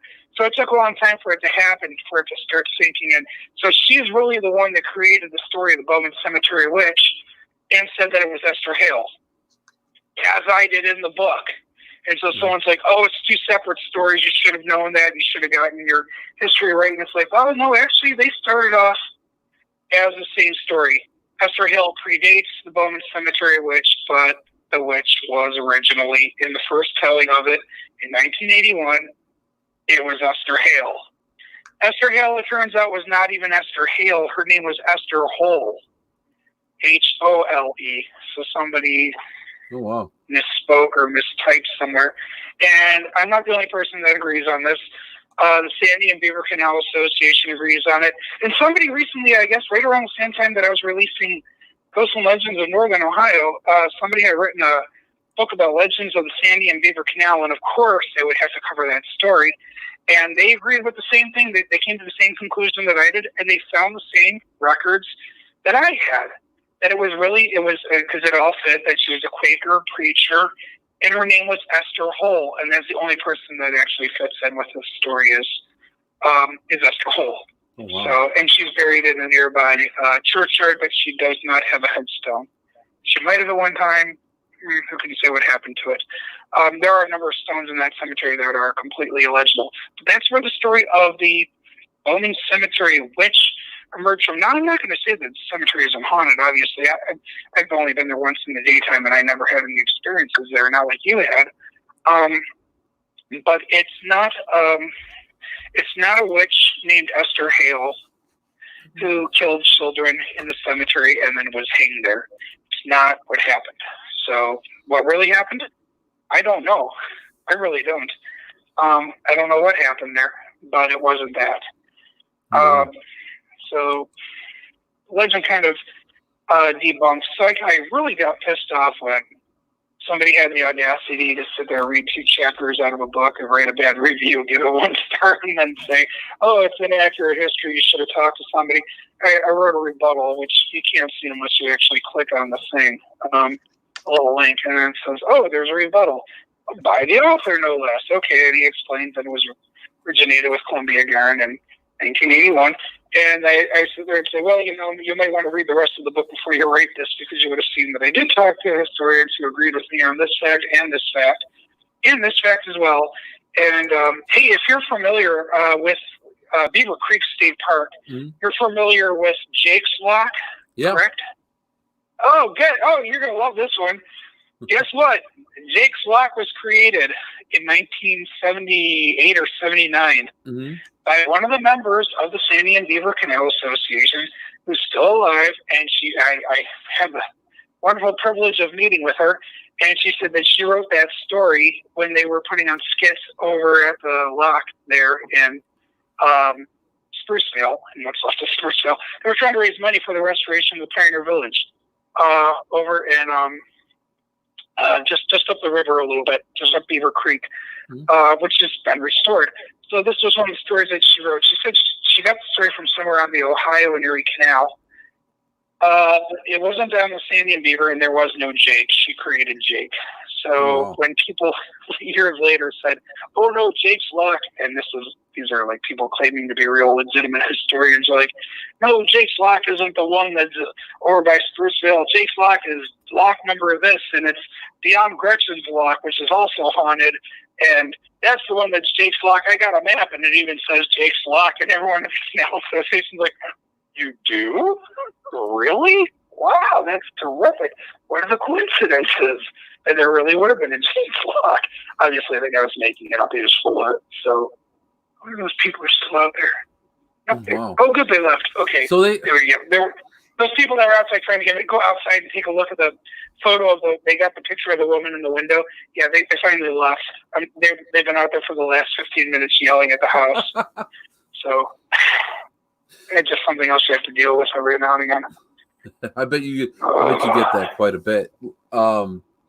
I actually, at Bowman Cemetery, kind of going back to that, I had an old digital recorder, and when I showed the photo that I captured, we're looking at this little teeny tiny screen on the back of the camera, and somebody looked at it and they got like really creeped out and they really wanted to leave. So we left in a hurry after I captured that photo, and I forgot to turn my digital recorder off. So with that, I ended up catching a EVP in my car after we left. Really? Yes, and it's like the most creepiest sound. I actually just got. Can you play it? I'm gonna try to. I gotta try. What? I gotta try and get it up on my crap top. That's what I call my old laptop. Okay. And I'm gonna try and pull it up, but it's like the creepiest sounded jack. It is crazy, and there was just me and a woman in the car, so it wasn't like there was any other guys. I think it was 2 other women in the car. We all kind of got in the car quickly, and then we left. And what's weird is when we were camping there, it was a little paranormal camping excursion weekend, and I thought I saw a figure in my car that night, and I kind of like freaked me out, and everyone's like, whatever, it's just your head's messing with you. I'm like, okay, whatever. And then I captured that EVP. I found that EVP like probably a week later when I was reviewing the stuff. So that cemetery is crazy. Gretchen's Lock, that's a crazy place. There's Pretty Boy Floyd. He was killed in a field near those parks, right? That's true. Yes, he was. Yes, he was executed. And there are some questions about the manner in which he was killed. That he was originally, when he was shot, that his injuries were not life-threatening, and that it was either the sheriff or chief of police or the head of the state patrol or somebody went over and said, "Let me talk to him. Go back," and they heard a shot. He's like, "Oh yeah, no, he died," and then the guy actually killed him. If you go past there is there's one of those bronze Ohio historic markers sitting there by the side of the road. Guess what? Mm-hmm. It's riddled with gunshots. Yeah. People go by and they shoot the thing. They shoot holes in that sign. I'm like, well, I'm seriously deep in hillbilly country here. I don't think I want to linger long. Because they're shooting up Ohio historic markers, and I get the significance of it. But I'm like, okay, they come by, and this is a thing. Yeah, Floyd was killed in a field very near Sprucevale, near Beaver Creek State Park. Oh, also the one thing that I do when I'm going home from that is my friend Ryan McCarver. He's one of my oldest friends, and over the last few years became my research assistant. We play a game called Count the Confederate Flags. And then we play Count the Confederate Flags hanging with the Trump-Pence flags. So we got like a tick list of how many of those we find in conjunction with each other. But mostly it's Count the Confederate Flags, and there's a towing company out there called Rebel Towing, and it's just got Confederate flags all over. I'm like thinking, if this had been 150 years ago, these people would have been dragged out of their house and like hanged for this. And well, it is what it is, I guess. And I'm like, okay, let's get out of Columbiana County as quickly as we can. I'm thinking, well, ain't that America? I'm like, okay, yikes, yeah. Real close to it, yeah. Pretty Boy Floyd was killed. It's just a weird area. I mean, I'm sure there are nice people there, but just you get like a weird vibe, and it's like anything short of hearing banjo music. It's like, okay, let's roll. The story of Gretchen's Lock, which is an interesting one. Again, this is the original book that mentioned Esther Hale. Is the same book that mentioned Gretchen's Lock for the first time, but it talks about the lock. And it doesn't call it Gretchen's Lock, but it refers to a indentation or a divot or a small hole in the lock, and it calls it Little Gretchen's Cache, as in a place of hiding. Now, you know the story, right, of Gretchen Gill? Yeah. Yeah. Then she was the daughter of the engineer for the lock. Mm-hmm. And then when she died, they came over from, some stories say Ireland. Some say that she came over from Holland was another one. Norway, I think, was even another. And they keep mixing up the name of the father in different books. But they got over on the way over, her mother died and was buried at sea. And a few years later, while they were building the Sandy and Beaver Canal, young Gretchen passed away, and there's even one book that even gives a date of her death, and that's one of the Haunted Ohio books by Chris Woodyard. Gives a date of when she actually died, and that her dying words were, "Please bury me with Mama." Well, she was entombed in the lock, according to the story, and a few years later, when the canal was finished, Mr. Gill returned back to Europe, and he brought Gretchen's coffin with him. He had her removed from the lock, and on the ship on the way back over to Europe, the boat sank, and the three of them were reunited at the bottom of the Atlantic. There's even a wonderful song by a guy named Westside Steve Simmons called Gretchen's Lock, and It's a really beautiful song. It's one of the few songs that ever actually moved me to tears. This is a beautiful song.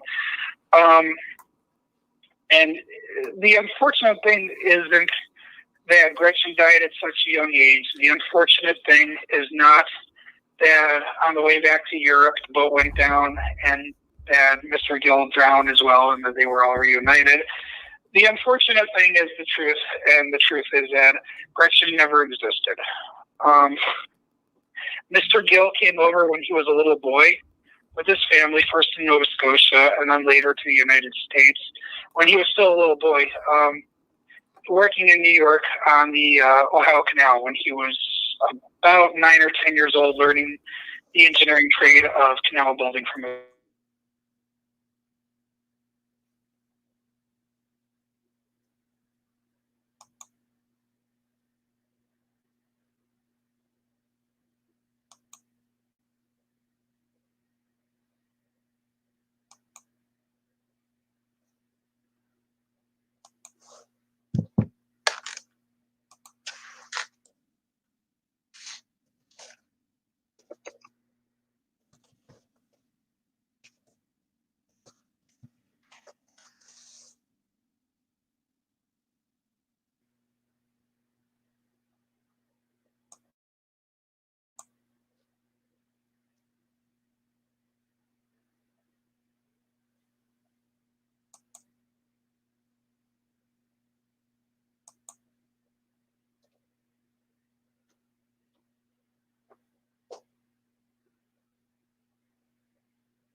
What happened was just now,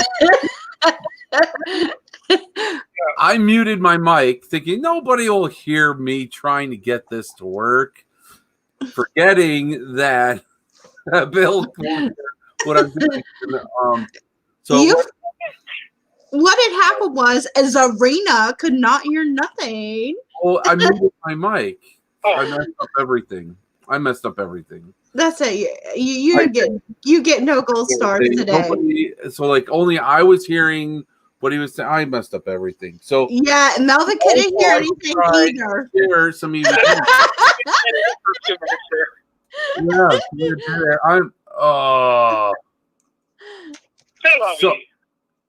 I'm sorry about that.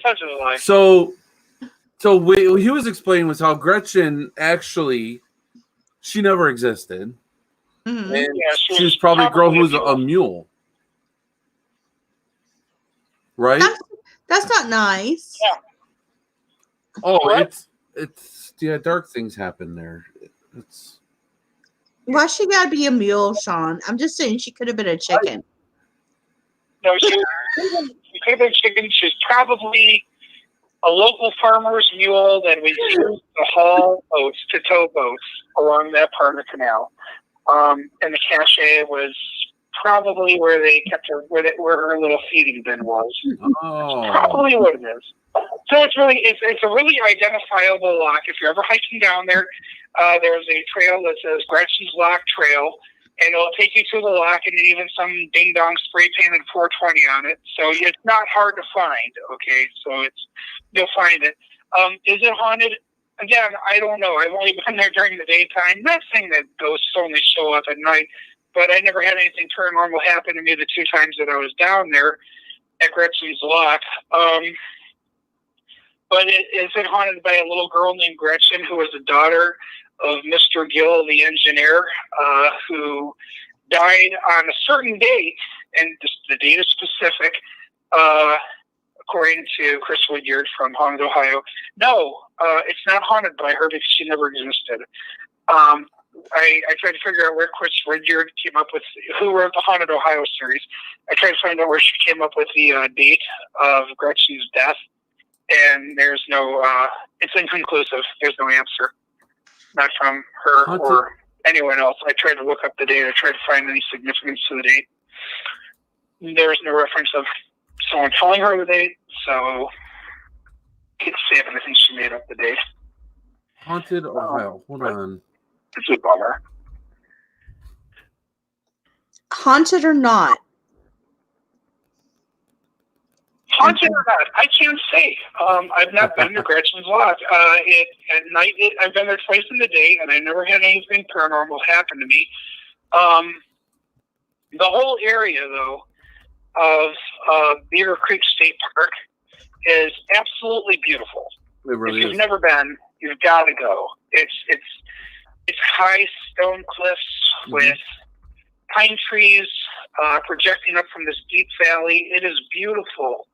Watch out for rattlesnakes. There are some down there, but it's a wonderful, beautiful place to go hiking. There are some wonderful trails, fantastic ruins, and those in themselves are just haunting enough on their own. I mean, from a different point of view, but just beautiful, absolutely beautiful. I recommend if you want to go hiking somewhere, and just taking the sheer beauty. Beaver Creek State Park. It's absolutely amazing. You will not regret it. Check out the Pioneer Village, away from Sprucevale, up the river a bit. If you walk along the river, it's a little harder to get to, and you run a better risk of getting bitten by a rattlesnake. So dress appropriately and just be aware of your surroundings. It's as much of a beautiful hike that I would recommend as much as I would Peninsula, Ohio. Which is it's out by your neck of the woods, man. That's it is. You're Summit County. You got Peninsula. You're lucky. Yeah, you're a lot closer to it than I am. I mean, if any of your listeners have never been to Peninsula, Ohio, I have to tell you, it looks like something. At least in the winter, it looks like something out of like a Christmas card. It is a beautiful little village. It's got the Cuyahoga River. It's got the parts of the old canal right there. So it's got ruins. It's got that Cuyahoga Valley Scenic Railroad. The Winking Lizard, one of my favorite places. And, of course, there's Virginia Kendall Ledges, which year-round is just a wonderful hike. All part of Cuyahoga Valley National Park, but as your listeners would probably know the place. You know what? That's Helltown. The Cuyahoga Valley National Park is actually where I first started investigating the paranormal. That there's a lot of great haunted places. Yeah, that's where I went out there with my camera, my digital recorder, and that's how I got started. Yeah, like you know, much like the fabled Rose Hollow, which has everything. I mean, it really does. It's got. I think Peninsula has more legendary related than Rose Hollow does. It's got its own crybaby. Well, it's not in Peninsula, but it's Boston Township. Yeah, it's got its own quote unquote crybaby bridge. It's got its own witch's grave. It's got its own haunted house in the woods. It's got a road to nowhere, a road to hell. See, but a lot of the places that appear in the original legend, like the quote unquote murder bus, the bus that was hijacked by an escaped mental patient and he murdered all those kids in the woods. Yeah, that's not there anymore. A lot of the places aren't there anymore, and a lot of them don't exist. The real story, I did really write about it in the most recent book. It's chapter 1. It had to be. I was someone that I really have to thank for giving me a lot of insight on this is a guy named Randy Bergdorf, and he's the head of the Peninsula Historical Society. Guy is really, he knows everything about the place. If there was an official historian, he's the guy. But don't go down there looking for Helltown. Don't go knocking on doors or asking businesses, hey, where's Helltown? Because they're going to tell you to piss off. Because it doesn't exist. It's a legend created out of the idea that when the National Park Service came in and took over this land, they removed a bunch of people through eminent domain and left their houses. And so you have all these houses that were abandoned. And they said, U.S. government property, do not trespass and stuff like that. So everyone thought, oh, they're doing experimentation. So you had all these great stories about it. And then they started finding new reasons to go down and explore. And it's a great birth of a legend. It really is great. But how much of it is true?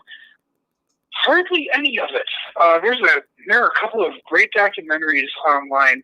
One of them is called "For All People, for All Time," and that tells a story of how the government came in and stepped in the 70s and took it over. Then you've got this episode of this show. I don't even know what to call it, besides a steaming pile of horse crap, called Helltown: The Truth Revealed, or something like that. That appeared on Destination America. Hey, you know why the station is called Destination America? It's because they're not American, they're Canadians. They are. And they're trying to get people, I think, to come to America. I don't know. For the wrong reasons. So they put together this, my friend Ryan, my buddy, my yang, he called it a crockumentary. And I'm like, oh, that's great, I love it. And then I found out somebody already used that term, crockumentary, to refer to Michael Moore's works of, again, steaming horse crap art. So I'm like, oh, we can't use that. Somebody else already used that term. But yeah, it is. It's a crock of crap. It's garbage. Your first clue is that there's a guy in the very beginning who sits there and says, I am a professor of urban lore and studies and he says, and I swear to God, he calls it Cuyahoga Community College. It's supposed to be Cuyahoga Community College. So if you can't even pronounce the name of the county or the name of the college that you're working in, Cuyahoga, Cleveland, Cuyahoga County for your listeners not in Ohio. So if you can't even pronounce Cuyahoga, you call it Cuyahoga or Cuyahoga or whatever. Yeah, you got issues here. And if you look really closely, she's played by somebody who is not he's not an expert on urban lore and studies. A year earlier, he was an expert on mermaids on that show, Mermaids: The Evidence Revealed. So it was a load of shit. The whole thing, and somebody even did a great documentary on Facebook or on a YouTube rather, and you can see a lot of that on there where they really debunk the whole thing. There is one story that is true. There is a toxic waste dump. Yeah. That is located within the boundaries of Cuyahoga Valley National Park. This is true. There really is. Now, when the National Park Service acquired the land and turned it into Cuyahoga Valley National Recreation Area, they said that they didn't know it was there. And it was about 6 or 7 years after they acquired the land that rangers up in that area started reporting respiratory problems. And they said, oh, well, we didn't know this. Well, you know what? You built the government knew it. They just didn't share with a separate agency because they built I-271 right through the middle of this dump. Do you know what the name of the toxic waste dump is? The Krejci dump. Really? I have to say right now, I am not related to the people that own it. We share the last name, spelled the same way. Please stop asking. I'm not related in any way, okay? I know it's not a real common name, but I'm not related to them. But that is the only real true story. One of those things that gets me, though, because we talk about crybaby bridges, and not just Ohio, but like all over, mostly as far west as Texas, but as far south as Georgia and way the hell up into New England, stories of the Crybaby Bridge. That you go out there, and sometimes there's a ritual where you honk your horn 3 times, flash your light 3 times, and you'll hear the baby cry, or you'll see the mother emerge from the shadows. All the stories say that, hey, the mother did this way back in the early 1800s. Holy hell, that must have been a really hard time to be a baby. Yeah. You know, all your mothers throwing you off bridges. If you check the original bridge, they're all covered. I don't know how they pulled that one off. And then you look at the witch's grave story, Bowman Cemetery. There's one. The one over at Olmsted Falls. The West Branch Witch. That cemetery doesn't exist anymore. Most anytime, I should say, when somebody says, oh, there's a witch buried in this cemetery, that cemetery's days are numbered because it's going to get the living daylights vandalized out of it. German witch's grave, which is out east of Cleveland. Stones are gone from there too. I mean, that one only emerged in the last few years. I think the only one that's left is the Stompscough Ball out in Myrtle Hill Cemetery near Valley City, but that's a well-patrolled cemetery, and that's a newer one. But really, that one really pisses me off because there are witches' graves in Ohio. There really are. There are a lot of them. I know numerous women and men who practice Wicca. Unfortunately, I've known a few that have died that are buried in cemeteries. I'm not saying who they are or where they're buried because, again, if I even did say that and say, hey, this is a real witch's grave, well, again.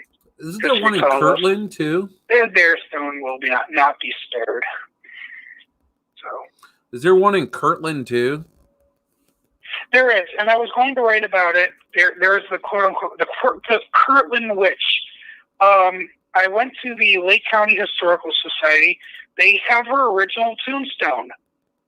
And I asked them about them. They said, okay, well, here are our guidelines for working with our historical society.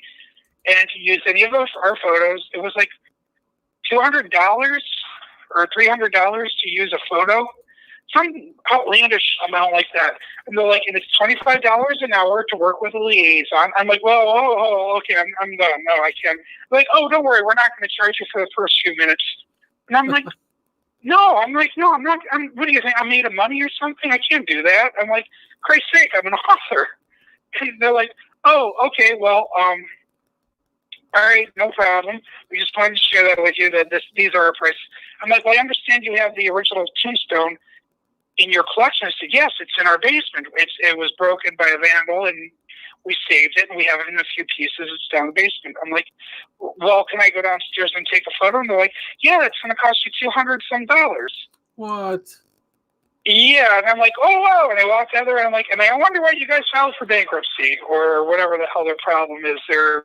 Or there was an article recently where they're having financial difficulties. And I'm like, I wonder why that is. So, yeah, it's like, that's terrific. Because originally I went and asked them for photos of a couple of historic places, a couple of taverns, Unionville Tavern and Riders Inn. That's what I was originally looking for. And they're like, oh, yeah, we got those pictures, but it's going to be like $200 or whatever that god-awful outlandish amount was.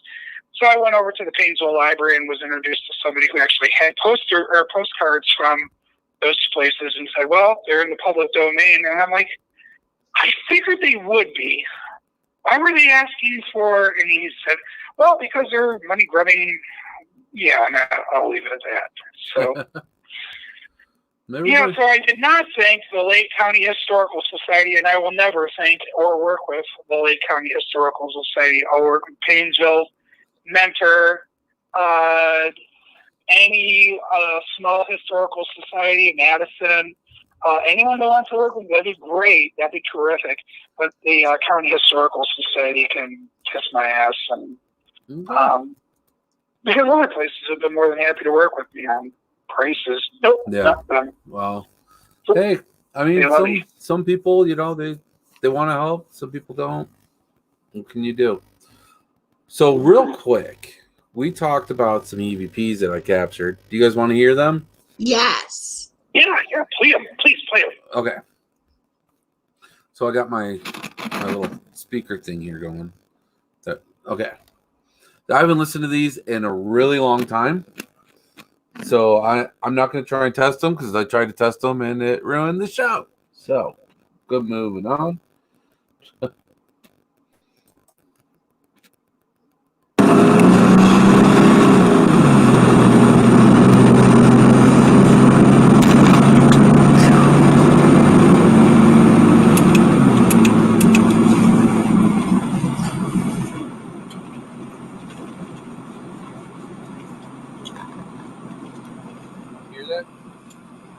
Yeah, it sounds like someone's trying to say Jack over and over again. But I don't know what they were trying to say before that. Because I got my own interpretation, and I'm not going to say what it is because that's a really dark thing to say. But I think I know what I heard, and yeah, maybe it's just my mind going in a really dark place. I heard, "I want to kill you. I want to kill you, Jack, Jack, Jack, Jack, Jack, and I heard that. Wow. So Is there any Jack affiliated with that area? Like any known murders? Is there any known Jacks affiliated with that Bowman Cemetery or that area? no, not that I know of. I mean, you can go to the graveyard and you can probably find anyone named John buried there who might have gone by Jack. I mean, but that's a stretch.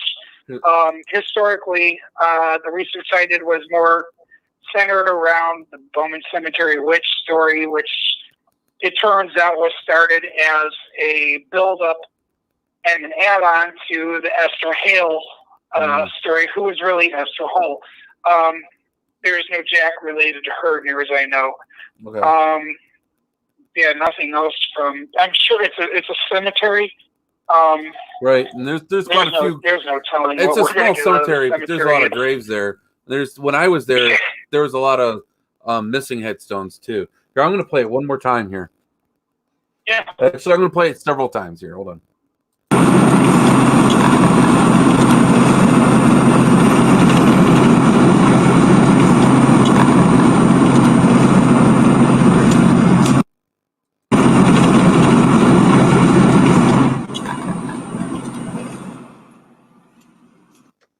So there's that one. And then there's yeah, that's not the same one, is it? Yeah, that's the same one. And then hold on, there's another. That is the same one. Okay. It must be another list. Where did it go? Oh my goodness. Hold on. This laptop, really, I call it a crap top for a reason.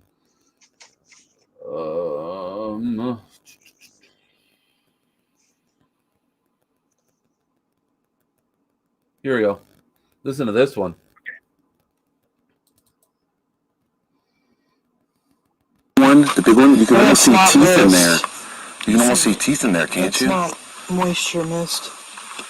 It's got the color depth in it. And that's just looking on now. I would like to see it on the computer. Definitely. You think it's wild? Oh my God, I see don't, something. Don't say it. Wait until I'm the fuck up out of here. I know, I want to go. Oh my God. I don't know if you guys heard it. That's when we were looking at the photo. Here, I'm play it again. The big one, you can almost see teeth in there. You can almost see teeth in there, can't It's you? not moisture mist. It's got the color depth in it. And that's just looking on now. I would like to see it on the computer. Definitely. You think it's wild? I'd like to see it on the computer. Definitely. Looking on now. I would like to see it on the computer. Definitely. You think it's wild? Looking on now. I would like to see it on the computer. Definitely. I love EVPs. I mean, they're so unique. A lot of people ask if I actually sit here at the castle and if I sit here and try and pitch EVPs ever or take pictures and see if anything shows up. Answer is no, I don't actually. Yeah. It's kind of strange that I wouldn't, but it's I come here and I come home and I don't actually do that. It's like no, I don't hang out and I don't take pictures and I don't try and record stuff and play it back, which doesn't make sense to any paranormal investigator. Like, man, I'd be like investigating that shit all the time, and it's like, no, well, I'm not because I live here, and don't mess with you more, right? We don't have groups come in, like to do investigations. It's not something. It's private residence, so it's not like something they do. Now there have been the occasional group has come in and done an investigation, and then it's like after they leave, there was one group after they left, and it was like I kept hearing like this, like to the point where I thought it was like someone knocking on the door. I went down, there's nobody there, and I realized, hey, it's coming from the ballroom. Who's still here? Boom, boom, boom, boom. And I go upstairs and boom, boom, and I get up there and it stops. Like, all right, and then go back to bed. Go back downstairs. And then I got an email from the group the following Monday, and they're like, oh, we had a great time. I'm like, oh, that's great. Hey, guess what? After you left, an hour later, there was a bunch of knocking. They're like, oh, crap. And I'm like, oh, you didn't do it. They're like, no, actually, we did. We were like, hey, if anyone's here, make a knocking sound. And I'm like, well, that's great, because I heard after you left, like an hour later, I heard, yeah, you're trying to sleep. Yeah, how do you like that? Here's your knocking sound here. It's 4 a.m. Yeah, there you go. Yeah, so I had that all night. I'm like, okay, that's terrific. So That's got to be tough. I mean, whenever fun stuff. Yeah, it's got to be tough living in a place after a bunch of investigators come in asking for all sorts of communication, and then you don't want that. That's got to be it's got to be tough. But it'd be a little interesting. Yeah, I'll give it that. I mean, it's not bad. It's just interesting. And it kind of sucks when it keeps waking me up in the middle of the night. What I love is the one that where the light in the hallway keeps turning on like every few minutes, and you're like, oh wait, hold on. And finally you go and get your camera, or you pull your phone out, and you're like, okay, ready. Do it again, and it doesn't do it. And you're like, hey, you're sitting there with your thumb up your ass for the next 20 minutes. Like, okay, fine, I'm going back to bed. And it's like, I thought I was going to catch something. No, nothing. Like, yeah, we're just messing with you. So, fun stuff. But no, I don't. But see, and that's the other thing is like sometimes a group will come and they're like, oh, we didn't get anything. We don't think the house is haunted. I'm like, because you spent 4 hours here, nothing happened, man. I'm like, yeah, shit happens here every 5 minutes or every 3 or 4 weeks, man. And yet they call it the most haunted house in Ohio. And I'm like, okay, well, what scale do they use? Right. Is it like the most okay, like, do you remember the movie Good Will Hunting? Yeah. Okay, do you remember where he's like, oh, he draws a chart on the chalkboard at the beginning, Robin Williams does, 1 through 100 or whatever, and he's like, oh, it's got a meter of 45, and it's got a writing pattern of 70, and it's okay, so it's over in here, and this is what makes he's like, yeah, tear that page out. So I'm like trying to think, I'm like, what do they use? Like it's got a intensity rating of 79 and a frequency pattern of 44, so it's in this region. And I'm like, what scale do they use to grade a house as the most haunted in Ohio? I don't know. Or the most haunted in the United States. Somebody asked me to write an article about that, and I kind of started off with that, and they never published the article. So I'm like, well, I will give you the most interesting places, and everything from the Park Hotel to the Fairport Harbor Lighthouse, which is haunted by a cat, and they have the remains of the cat. They actually have the mummified remains of a cat named Sentinel, which is really cool. To Moonville Tunnel, which I admittedly don't know the story of 100%, but everyone goes on enough about Moonville. Have you ever been to Moonville? The Moonville Tunnel? I have not made it there yet. It's that's down in southern Ohio. That's a nice drive. I have not done that. Yeah, I know. Yeah, south of Zanesville. It's near Athens. I keep wanting to go down there, check it out just so I can see it. But I don't want to go down there without actually, knowing what I'm going into. I'm like, what is it? Something else I started doing recently was started finding a bunch of old haunted places in the state of Ohio that nobody knows about. Yeah. And some people did, and some people miswrote about them, and tried to say it was this, that, and the other. There's a great story near central Ohio in Delaware, or just west of Delaware, Ohio. And it's an old tomb for a family, and it was this Englishman, and the stories say he was a pirate, and that he marauded on the high seas. There wasn't a lot of marauding in the mid-1800s. But that was a story, and I'm like, oh, this is great. This is a wonderful story. But along with finding that, I did find a few places that are still standing. One of them where a woman was scared to death, literally scared to death by the ghost of a girl that had committed suicide recently. And then another place in northwestern Ohio where unfortunately the roof is gone. I hope to God they don't tear the house down, but it was haunted many years later by the original builder, and his daughter's family had the house, and they held balls, and people got terrified and scared out of the house. And this is derelict, and it's just north of town in Fulton County or something like that. I'm finding these old great ghost stories and stuff. So it's like, but yeah, I'd really love to go down and check out Moonville Tunnel would be one, because everyone keeps going, hey, have you been to the Ridges? No, I have not been to the Ridges. Have you been to the cemetery at the Ridges? No, I have not been to the Ridges. You've been to Moonville Tunnel? No, I have not been to Moonville Tunnel or Loveland Castle. I know. I need to go to Loveland Castle too. That's another Loveland Castle. That's down in southern Ohio. I need to go there too. I heard that you can camp there, and I like to camp, even with my bad back. I'll use an air mattress and doing these like haunted camping things. Like, I don't know, I'd like doing that. It's been a while since I've done it. I need to plan something with some people where we find a place. That would be really fun. Oh, it's fun. You just go, you find a camp resort place where you set up, pitch a tent, and that's just your home base. And then you go and you explore the haunted locations, and sometimes you come across things when you don't expect to. And that's what I like about going to the Cuyahoga Valley National Park, is because I'll go to different areas and I'll have experiences in different areas. I'll have experiences walking from area to area. And I've had some really, really crazy experiences where I've seen some unexplainable creatures and I've heard some unexplainable noises. It's interesting, and there's so much history there. And that's one of the things that I like to say about Cuyahoga Valley National Park, where most of your listeners might call it Helltown, or Beaver Creek State Park, where Gretchen's Lock, Jake's Lock, Cemetery, Hamilton Mill. Well, it's true that I really did debunk a number of the stories behind the places. The legend, I did not debunk the haunting. That's impossible. You cannot debunk a haunting any more than me telling you that the Franklin Castle is haunted proves that it's haunted. It doesn't. You cannot debunk it. I mean, you can if someone comes forward and says, "Oh, I made the whole thing up in 1971. I faked the photos and I rigged the chandelier to vibrate, and I made up the story and I faked this photo." Okay, all right, then debunked. But my you buddy, can't really.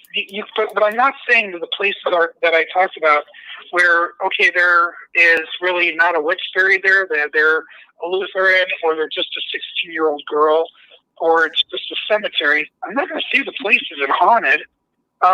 Because I can't prove that it is or it isn't. Well, even with places like Helltown, right?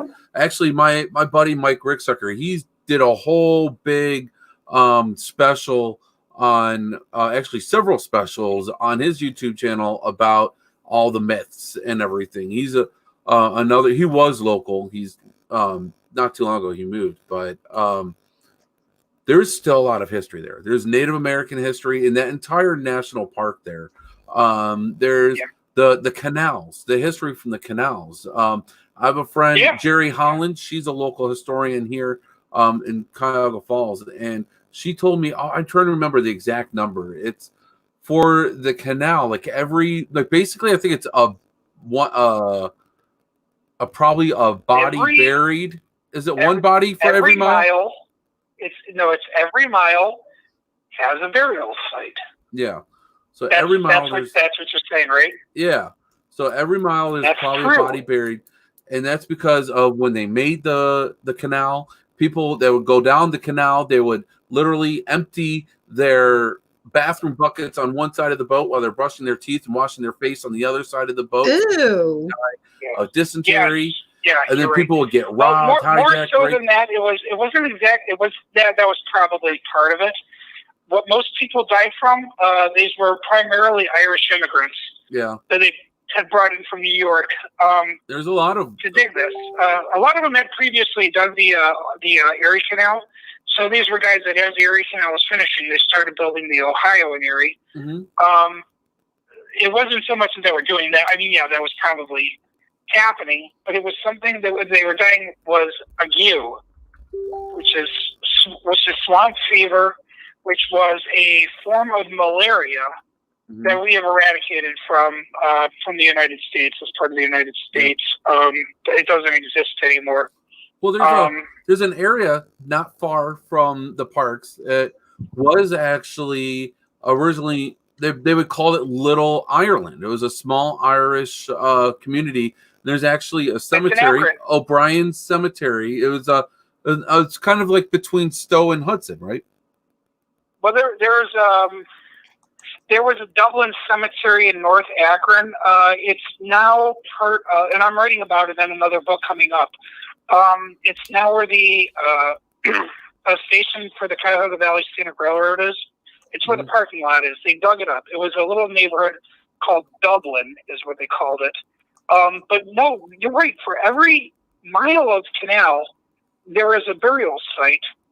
And that's well documented. There are some that are not. There are some that had to be rediscovered.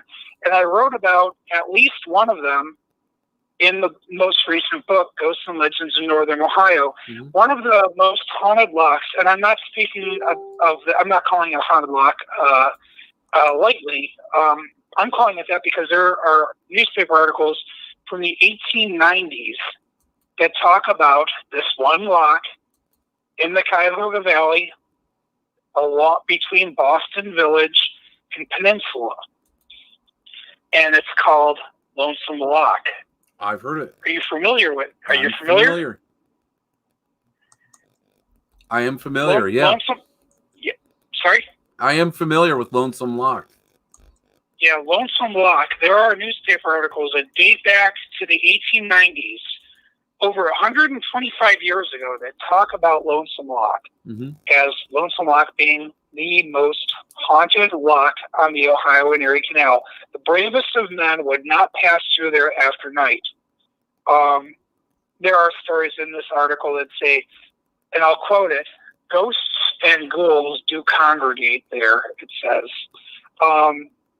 It talks about the midnight hour when the cemeteries heave and breathe out their dead, and the dead most love to walk. They really were poetic in their articles back in the 1800s. Yeah, they were. There was a story of a headless ghost down there. And the headless ghost was originally it was a man. Now it's a woman. So I don't know. It's the 21st century, so we're cool with switching genders, I guess. So it changed a little bit, but there are stories of numerous murders that happened at Lonesome Lock in the middle of the night. Highwaymen, robbers. There were buildings around there. There was a barn nearby, but after doing the research, I found that I only came across one murder reported where somebody had a first-hand account of coming across one. Apparently, it wasn't as well documented in papers as I would have thought. I'm not seeing this in any of the Summit County coroner files. I'm not seeing this and I really went through them all, every coroner's murder file. I have really only found one. I think that the multiple murders might have just been a legend.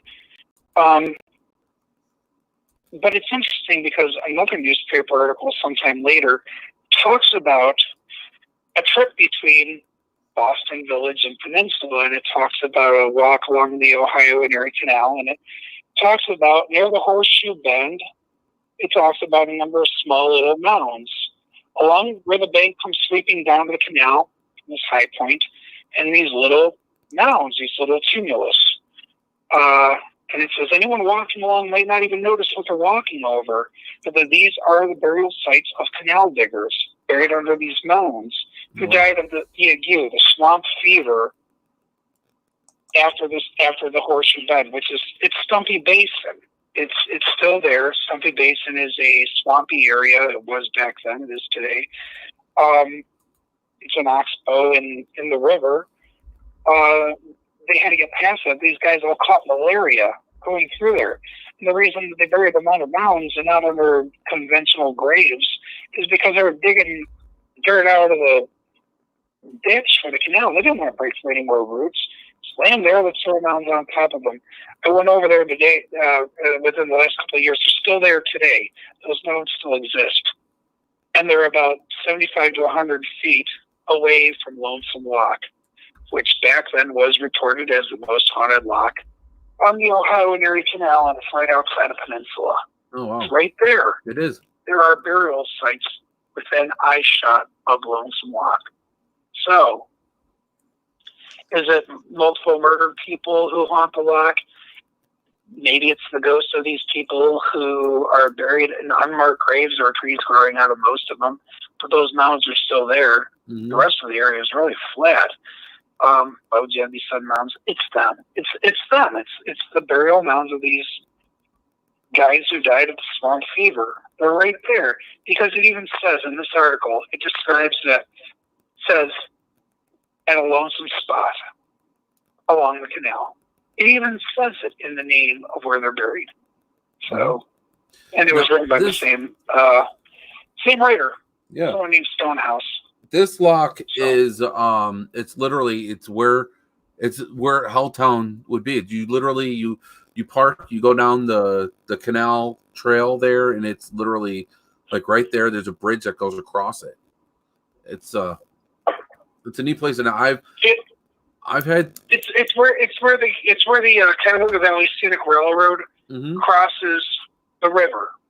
Yeah. It's just to the east of that as you approach Stumpy Basin.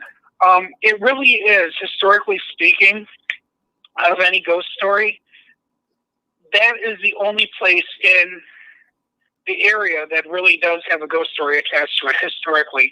Something that goes back over 100 years is the story of Lonesome Lock. And I didn't include it in the chapter on Helltown. I reserved it for the chapter on Canal Ghosts because although I started as a trip from north to south and then I jumped to another canal over on the west side of the state, and then another one further south, I really wanted to save that as a pinnacle for the story, but I really didn't want to put it in the Helltown chapter because it never was mentioned in the original legend. It never was. No. But it goes back 100 years before the legend. So it really is the original ghost story of Helltown. If you wanted to call it Helltown, I don't like to, but yeah. Now, also in the Cuyahoga Valley National Park, there's the Jade Paper Mill. Right by there is Red Lock. Do you know anything about those areas? Well, okay, Red Lock. I don't know any. There are no ghost stories that I know of attached to Red Lock. Jade Paper Mill doesn't exist anymore. They've it's fenced off knocked area. Down the building. It doesn't. It's been all torn down. It's a fenced off area. Last I read, they want to turn it into like a historic area where I don't. So yeah, they want to reopen. Well, the areas you can kind of see where the factory used to be. I just went past it a few weeks ago with my buddy Ryan McCarberry and his girlfriend Jackie. We went biking down there and got covered in mud. Apparently, the towpath isn't paved over there. I'm like, oh, this is interesting.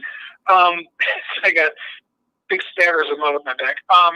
No, the last time, and it's gone, but the last time that I had been past the Jade Paper Mill was probably 15 years ago, and it was still standing then. Oh, okay. And I had heard that it was gone, and I went past it, and sure as hell, it's gone. Yeah, it's gone. It's all knocked down. It's all knocked down. It's now, the little village of Jade, which is that group of yellow buildings over on Riverview Road and Vaughan Road. Now, that was a company town for the Jade Paper Mills. So, and now it's all offices and housing for Cuyahoga Valley National Park employees. Yeah, and it's their offices. And originally there was a village there before that was called Vaughan, and that was the name of the town. And that was the name of the whistle stop, and it was called Vaughan Station, and it was just a little community. And then when the Jade Paper Mill came in, they kind of bought up all the land. And the name of the town was never actually Jade, though. But yeah, that's Red Lock is right there, and I've never heard any ghost stories of Red Lock. I heard about Red Lock is that lock was a burial mound that they dug out and turned into a lock. Well, there are a number of burial mounds down the Cuyahoga Valley. I really wouldn't be surprised if that were the case, because they've bisected a few of them with the railroad. When you head south of Peninsula, there is one that is on the the west side of the road. It sort of stands by itself, and it's one little mound by itself. And I want to say it's, this is pissing me off. Look at the book. There's a wonderful book that somebody wrote about the Cuyahoga Valley Railroad, just back when it was just simply called the Valley Railway. Mm-hmm. And I think I get my glasses on. Some of them. How long are we on the air anyway? We're probably Oh, we've been on for a while. we've been on for a long while. I was gonna say it's okay. We're not restricted. We have a lot of freedom here on RU Media, so we can keep on going until you're done. Oh, all right. Okay, it was either Everett or Boatswain's. Everett. There are two stations.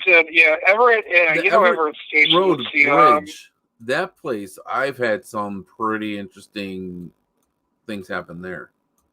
Yeah, it's a Boatswain station. Is there the cut we passed through? Yeah, it says okay. It was station 2. About 500 feet south of the depot, we passed between two ancient Indian mounds. The one on our left is the rear of a house and faces the canal. That's okay. So it's a Boatswain's. One of the guys I used to work with at Perry's Victory, the monument, I worked with him last year. He lives in Boatswain's. I've been mispronouncing it as Botswain's for the last number of years, apparently. He's like, no, I live there. It's called Boatswain's. So there's a mound right there. There are a number of mounds. Even there's a mound right on the other side of the train tracks, right? Boston Village, Boston Cemetery. Yeah. That is also an Indian mound. I was going to say they're Native American earthworks. I appreciate you verifying that because about how often that was done. There was a American Indian burial ground in Woodland Cemetery in Cleveland. It's where the circle is located now, over on Woodland Avenue. It's inside the cemetery. They flattened most of the mound. There was one I wrote about this in my first book, Buried Beneath Cleveland. There was one right on the west side of the bank of the Cuyahoga River, right at the top of the flats. And it became the first cemetery in Ohio City. And in 1836, they abandoned the graveyard and they had them move what could be found to the new cemetery, which is today still in existence, and that's Monroe Street Cemetery in Cleveland. It's right up the road here from the castle. Oh, wow. The original site still exists. They built a firehouse on top of it, which interestingly was regarded as a haunted firehouse. In 1904, they tore it down, and when they went to go build a new firehouse on top, which only lasted for about 25 years, until they built a bridge over the river, they had to widen the road, and they knocked down the new firehouse. When they tore down the original one, Engine 6, they found a cemetery underneath it. You know what? There were coffins. I have a question for you. And then beside that, they found American Indian burials with it. And some old timer came over, and he's like, well, we buried our kin here. And he said, yeah, we buried my daughter Elizabeth here in 1835. Now I'm guessing this man had to be quite old, almost 100 years old at the time. He's like, we buried my daughter Elizabeth here in 1835, and the year later, they told us we had to have her moved. And then looking down to the coffins that were opened with all the skeletons inside, he started to cry and said, "Now I'm wondering if the people we paid to do it even did the work." And he left there crying. Do you guys know where the West Side Market is in Cleveland? I do. I used to go to the beer market right across the street. I know. Yeah, I know. Okay, yeah, I know Bear Market. Bear Market is next door. Great Lakes is around the corner up Market Avenue. Well, you know, just to the south of there is a rapid transit station. Mm-hmm. And in front of that rapid station is a little loop that goes between Abbey Avenue and Lorraine Avenue, and there's a little ball there, and Gearing Avenue comes through. That's the graveyard. It's still there. It's under Gearing Avenue. It's under part of Abbey Avenue. It's under Lorraine Avenue. Whoa. And it's underneath the rapid station. It's still there. And it's also underneath this little shopping center called Market Square, which they're about to bulldoze and knock down here in the next week or two so they could build a new shopping center or transit-oriented community on top of it. And they're about to excavate again. So I'm going to let them know when I get it, when they start the work. I'm going to stop over there or write a letter to the head of the contractor and say, "Hey, just to let you know, if you hit bones, right, don't freak out. This is what you're finding." And wow. let's just bury them over at the grocery cemetery where they should have been put in the first place. And one grave, and we'll just put a marker. Are you familiar? Are you familiar with the Everett Road covered bridge? Oh my God, extremely, yes. Was there a cemetery there? Yes, there was. Yeah. Okay. All right. Yeah, there was. Really? Did you hear that? Did you hear this recently? I felt it, man. You felt it. I felt. I mean, as an empath, I felt it. I can't explain it, but yeah, that's that. Yeah, there is one there. If you ever go to a website called findagrave.com, it shows one listed as being just to the north of it on the other side of the river, right there at the bend in the road. Yeah. Where they show the cemetery on the map is not the actual location. It's a little farther north of there. Okay. But it is within sight of the Everett Road covered bridge. I'm writing on. As I had written the book Buried Beneath Cleveland, Lost Cemeteries of Cuyahoga County, I'm doing a follow-up to it, Lost Cemeteries of Northeast Ohio. And that's one of the ones I'm going to include in there. And it took a little while to find it, but I found out where it was located, and every indication is there. And they said, oh, and the spot was used as a garden, and they had painted rocks, and if you go there, this is back in the 1940s, so like, oh, it was a garden, and they kicked the old tombstones down the hill, but the people are still buried there for the most part, and they use these, like, and there's like this beautiful garden, and they're growing, it's like a little flower garden, and they got these little painted stones going through the garden. Went over there, and we found the painted stones. They're still painted, and the tombstones are long gone. Valley National Park got rid of it, so everyone was left a vamoosed, I guess would be the way to say it. Yeah, there is. There's one just to the north of there, and it's an old pioneer cemetery, right within eyeshot of that little covered bridge. Right now, so there's like a tree there. Is there like a big tree there? It's the tree is where. It's like in the middle, there's like a field there. The cemetery is being. Yeah. Is by the base of that big tree. It's not. It's north of there. It's in the woods. Okay. It's north of there. It's above the rise. It's above the rise. Really? If you go there, hey, you're just in Summit County. If you want to practice safe distancing, I'll meet you out there tomorrow. I got nothing going on. I'll show you exactly where it is. I'm dead serious. I didn't have me on Facebook. I'll meet you out there. I wish I could do it tomorrow. I can't. All right, well, Friday. I'll show you where it was, as long as you promise to keep 6 feet from me. Yeah, it's right there. Yes, I'd be more than happy to show you where it is. And other ones near Akron. There is a cemetery. There's now one of the dorms for the University of Akron sits on top of it. Buckdale Hall, I want to say, is what it's called. I could be wrong on that name. But there's an old graveyard in downtown Akron, and I'll give you the name in 1 second. Here, real quick, while you're thinking about that, Nick Milley wants to know if you have ever been to Saddamsville Rectory in Cincinnati. To where? Saddamsville Rectory. I have not. No. I've seen, and it's in Cincinnati. Yeah. I have not been. No, I really don't. I don't get out to Cincinnati as much as I would really like to. It's a long drive to Cincinnati. I've made it twice. Nope, that's a lie. 3 times. It's a long drive. So this is yeah, no, I'd like to make it down there. Is that where you're from? Is Cincinnati? Me? No, I grew up. Oh, you're from Akron. Yeah, well, I grew up in Shaker Heights, and right. And then yeah, I'm now outside of Akron. Yeah. So, I was going to say, you're local. Well, okay, well, Shaker Heights. I mean, you got the old Shaker burial ground. That's somebody's front yard too right now. I feel bad for those people. So Buckdale Hall in Akron was once a graveyard called the Spicer Hill Graveyard. Burial ground is what it was called. And it's now Buckdale Hall at University of Akron. So they built a dorm on top of it. Oh, wow. Yeah, I guess that's what it is.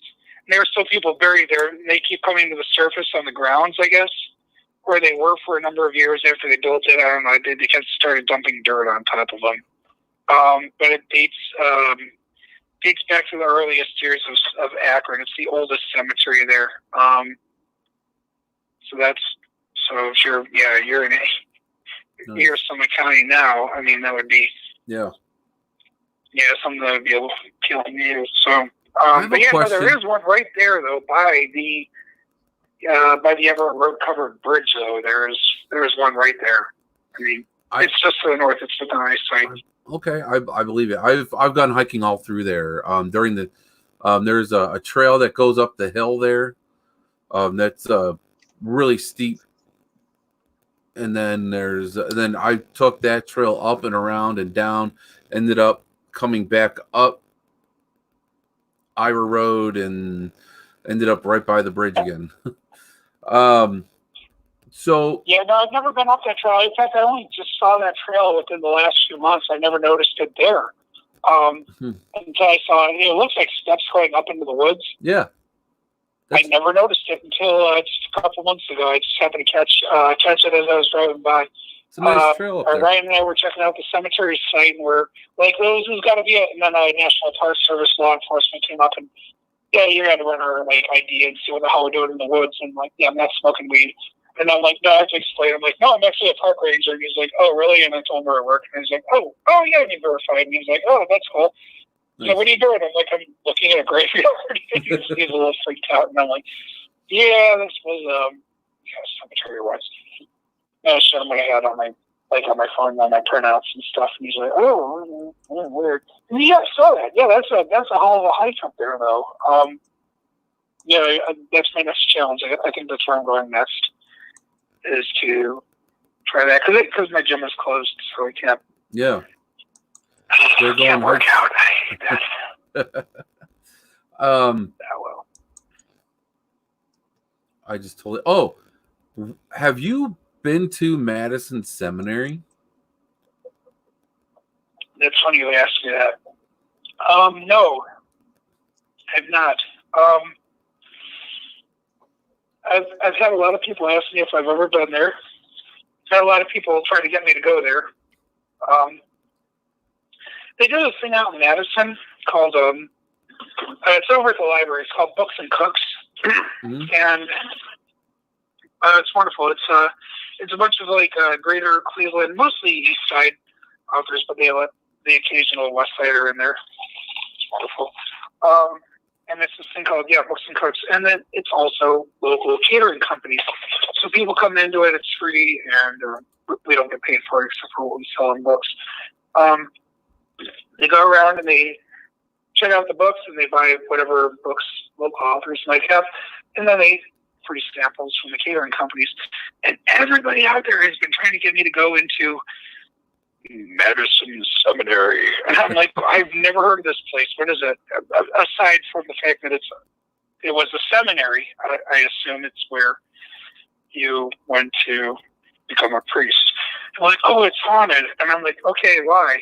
And they're like, "I don't know, but it's haunted." And I'm like, "Okay, what's the story behind it?" And they're like, "It's haunted," and I'm like, "Yeah, I get that. You said that 3 times. Like, why is it haunted?" And like, what's the story behind it? Is there any legend? They're like, "I don't know, but you should check it out because you're into ghosts." And I'm like, "Oh, let's put it that way." But what's the big draw? And I've had a lot of people say, "Oh, have you checked that out yet?" No, I have not. Some people are like, "Hey, we're going to go to Madison Seminary. We're gonna try and book a thing," and I'm like, "No, that's well, what do you guys know about it?" They're like, "It's a place to go," and I'm like, "Yeah," and they're like, "And it's haunted," and I'm like, "Okay, I'm good." No, I've not been there. I heard a few things about it recently. And do you know Jim Willis? Are you familiar with him? He's another Ohio author. He wrote Weird Ohio. Okay, that's where I know the Book name. of Ohio Ghost Hunting. No, Yeah. no, it's not. What is it called? Matt? No, Big Book of Ohio Ghost Stories, and he wrote Ohio's Historic Haunts, which is actually one of my favorite books.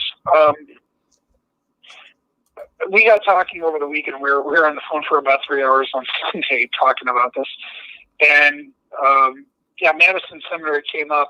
He was like, Ghost Hunters went out there, and there was Grant Wilson's new program, and he's like, they didn't, obviously you can't debunk things. He's like, but they went out there and they saw that like there were areas that were like decorated, I guess would be the way to put it, as like a surgical area, and they're like, oh, because that's where like that looked like really where like surgeries would have been done. Well, it's a seminary; they didn't do surgeries. It's not a hospital. So I don't know. I've never been the there, thing is so I don't know. I can't about really that. speak to it.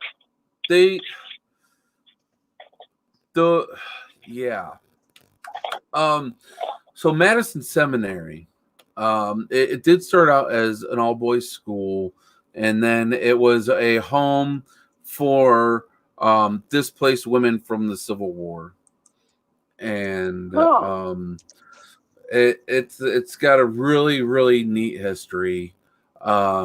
There are stories of the women there being mistreated, and they're uncovering more and more of the history. What Ghost Hunters did to them there at Madison Seminary is not cool. I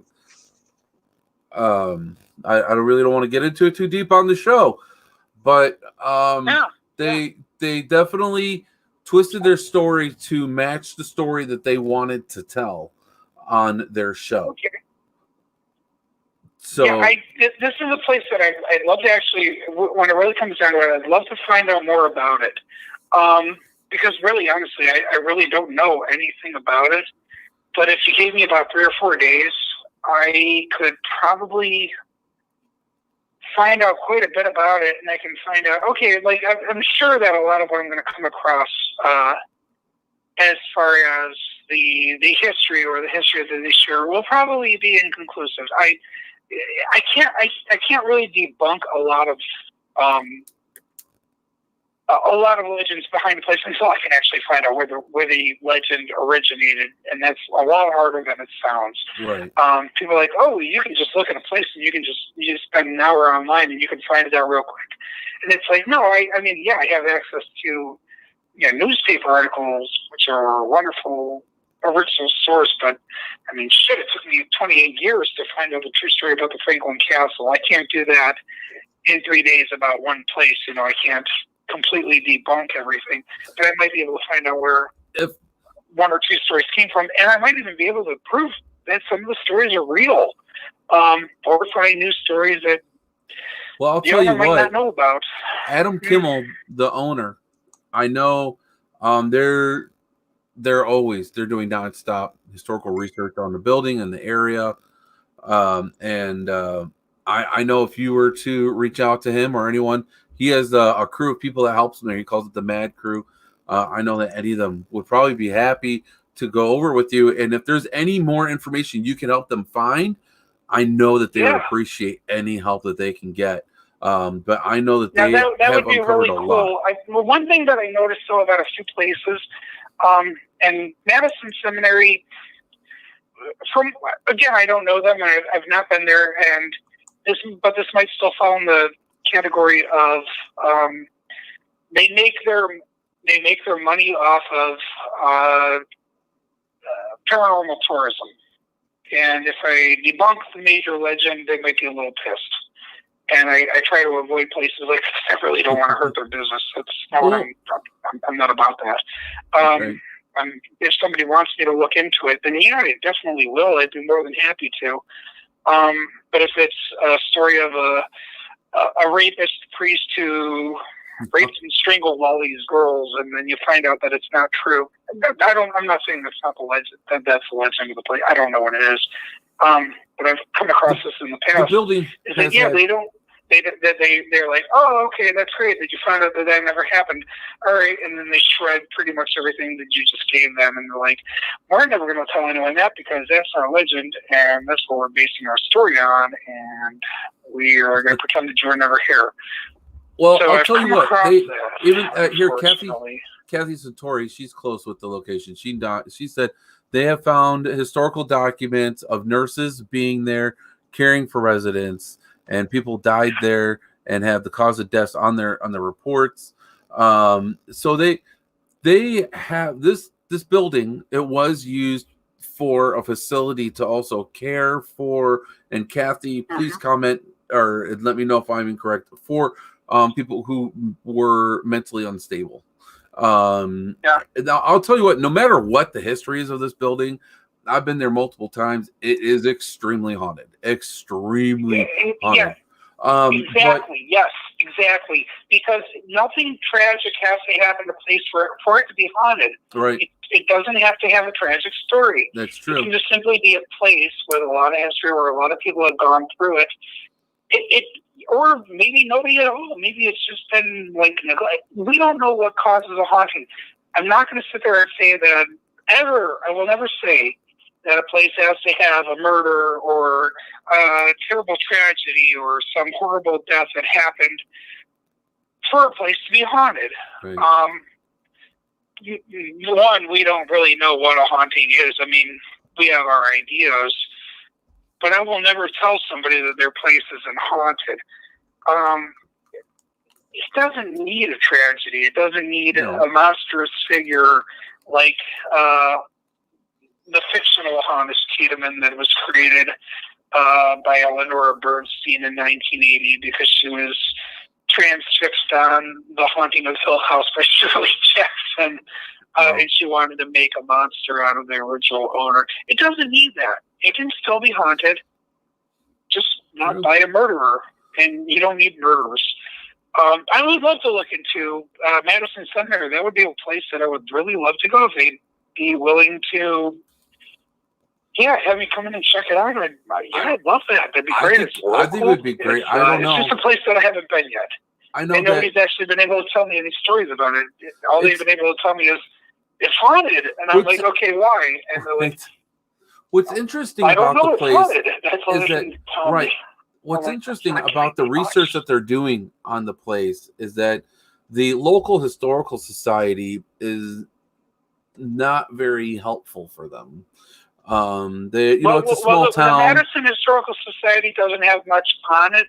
I know a couple of the ladies over there. I know that they don't have much on it because I asked them about it because I was approached about it, and it was on the same night. But I was approached about it originally. I asked them, they're like, well, we really don't have, we have much, we have this, and we have this in this house, and we have this, and we have that, and we got this, and we got Unionville, and we got, and I'm like, okay, do you have, and they're like, oh, no, we really don't have, they really don't have anything really on it. I mean, a little bit here and there, but the stories of haunting are fairly recent.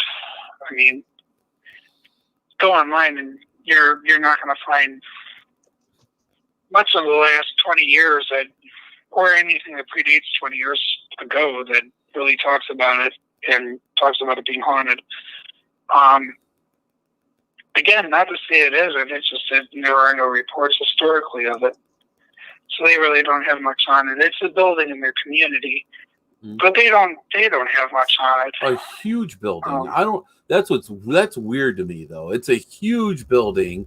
It's got to be iconic building. I mean, it's humongous, and it's a small town. It's not like a big city. There aren't a lot of. It's probably one of the biggest buildings in the town. It is. It is. It's bigger than the school, I think. Yeah, it's huge. So I don't know. It's weird that they don't have a lot of history on it. And they're digging up history. The owners there now, and so it's just the local historical society don't have a lot. And I think that a lot of it is, I mean, having lived in a small town myself and knowing small town politics, a little bit about small town politics, maybe they don't want everything to be known. Maybe, things get brushed under the rug. One thing that's interesting about that building is that part of the building was used for the police station for a little bit, and I think it was the 80s or 90s, and they actually have a drunk tank that they had in there. So that's an interesting little tidbit about the building there. I didn't know that. Yes. Yeah, the only real research I really did out that way, Unionville Tavern. That was an interesting place. There's one of those historical markers outside, like the one where Pretty Boy Floyd got killed. That's all shut up with bullet holes. There's one of those outside of Unionville Tavern, which is right on the county line. And I have never seen a bigger pile of horse shit in my life than what's written on that sign. They try to say, it was built in 1798 as the Webster House, and it was this, and it was that. And it's like, wow, it's so not right. The only thing that's right about it was the fact that it was a stop on the Underground Railroad. Otherwise, everything else was wrong. It was called the Webster House in the 1860s when the Webster family owned it, and it was not built until 1815, because if it was built when they said it was, and the guy that built it would have been doing it from Connecticut when he was about 7 years old, or maybe 8, something like that. So it's not as old as they say it is. So that's really all I know about Mount Madison Township. I don't know if they didn't want to detract ghost stories from that place. I don't know. They say it's haunted by a runaway slave. Oh. I don't know why a runaway slave would haunt a place that he was running away and hiding out in briefly before he made his way to Canada. It doesn't make sense. Why would your ghost come back to a place that you head out briefly for like a night? It doesn't make sense. There was a mysterious death there. I'm pretty sure that the guy was that he was a wildcatter, that he was a slave catcher. Fairly certain of that. Nobody knew about that in the 1850s. It said, anyone with any information on him, please visit Unionville Post Office. Guess what I did the next day? I went to the post office. And they looked at me like I had 3 heads. And they're like, what? And I'm like, yeah, there was a murder here. I have information. Like, you don't know what you're talking about. I'm like, I showed her the article, and she's like, it does say this, but this was 160 years ago. And I'm like, yeah, I know. I'm just wondering if you still have anything on the guy. They didn't. Like, that sucks. But yeah, I might have saw. Well, I knew that the guy that they buried him under a name, and it wasn't the name that it wasn't him, because the name they buried him under was still alive. He was just borrowing his book. The guy had a book with him, and it was his boss's. So they buried him under his boss's. Weird. I don't know. Okay. It said. Okay, get this. All right. It said T.E. Courtney in his book. All right, and it was a travel guide of North America or the United States. So it's T.E. Courtney, Maine and Olive, home, third and Olive. So that's what they buried him under, is the name, T.E. Courtney. That's what they buried him as. I'm like, oh, that's great. It said anyone with any information, I had to give a description of who he is and what was in his pack. He checked into the hotel, never signed a ledger. He was like, oh, he just came in the middle of the night. And the next morning after breakfast, he came out of his room and he dropped dead. He said he was about 50 years old, described the scar. He had $2, which they collected and used for burial purposes. Plug of tobacco, a pipe, paper, spectacles, pencil, some dirty clothes. That was it. And this book. It said T.E. Courtney, Maine and Olive, home, third and Olive. So I looked it up. 1854. Courtney, with Q, I used Ancestry.com. Olive, Maine, just to see what came up. And it brought up the city directory. 1854. And it showed P.E. Courtney, He had an office at Main and Olive, and he lived in a home at 3rd and Olive in St. Louis, Missouri. I'm like, oh my God, I found the guy. And I looked up at the city, I looked it up, and he was the president of the Courtney Insurance Company selling Mutual of Omaha insurance. I'm like, what the hell is this? And then I looked it up online, and he has a whole Wikipedia page. Thomas Edgeworth Courtney. It wasn't him. That's not the man that died in Unionville in Madison Township. He became the sheriff of St. Louis when the sheriff died in 1858. And for the next 2.5 years, became the sheriff of St. Louis. He really just empty position. But then when the Civil War broke out in 1861, he returned east and then went south. And he joined up with the Confederacy. His wife's family owned plantations down south. He became the founder of the Confederate Secret Service and inventor of something called the coal torpedo, which is a lump of coal designed to look, or it's a bomb, designed to look like a lump of coal. And as you go past a coal bunker for a railroad or where boats pull up, you throw this bomb out there into the pile of coal, and it looks like coal. And it gets loaded on, and then when it gets shoveled into the boiler, it explodes. It's credited with sinking 2 Union boats and 1 passenger boat, which killed a lot of people also. That was called the Greyhound.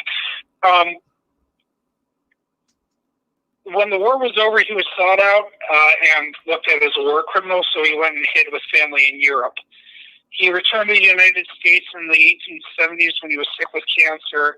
He just wanted to die back in the United States with his family, and when authorities caught up to him, he was dead. So he didn't spend his last few days with his family. But the man that died in Unionville was not T.E. Courtney, was not Thomas Edgeworth Courtney, but he was buried with that name because that's the book that he carried. So it was current for that year. So who the hell was that guy? Not a traveling salesman, I guarantee it, because you bought insurance locally. You didn't buy it from a traveler. As I mentioned, Mr. Courtney's family, his wife's family, had plantations down south. The man was looking for runaway slaves. He was a bounty hunter. Oh, wow. Here's a better question. How did he really die? According to that newspaper article, it gives the cause of death. Visitation from God. Visitation from That's God. all they would. That's all they would say. They would just simply say visitation from God as his cause of death. I have a feeling that it was more than that because he came out of his room after breakfast and then he died. He was a bounty hunter. He was a slave catcher, and they killed him. I'm fairly certain of that. Yeah. You don't rule someone's death as visitation from God. It's like, how did he die? Oh, God visited him last night. That's terrific. Okay, he's dead. Who is he? T.E. Courtney. Okay, good. Let's bury him. And it says, anyone with any information that might be who he is, please see Unionville post office. So I went in there and I said, hey, I got information on a 150-year-old death. They looked at me like I had 3 heads. Wow. Well. Oh, wow. It's got to be really interesting going in and doing the historical research and finding the information. So let me ask you this. As paranormal investigators, we go into people's homes or businesses and we try to find history on the home in the land. What advice would you give to a paranormal investigator who's trying to find history on a location, on a home or wherever? Well, so anyone is trying to find history, find it. That's my advice for me. try and find it and then find it. Don't do anything half-assed. Don't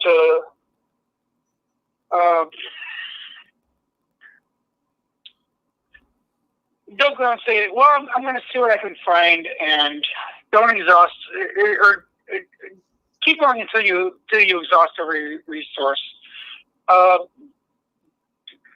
But don't give in to the idea that just because I didn't find anything doesn't mean it doesn't exist. It takes years sometimes to find anything of substantial evidence.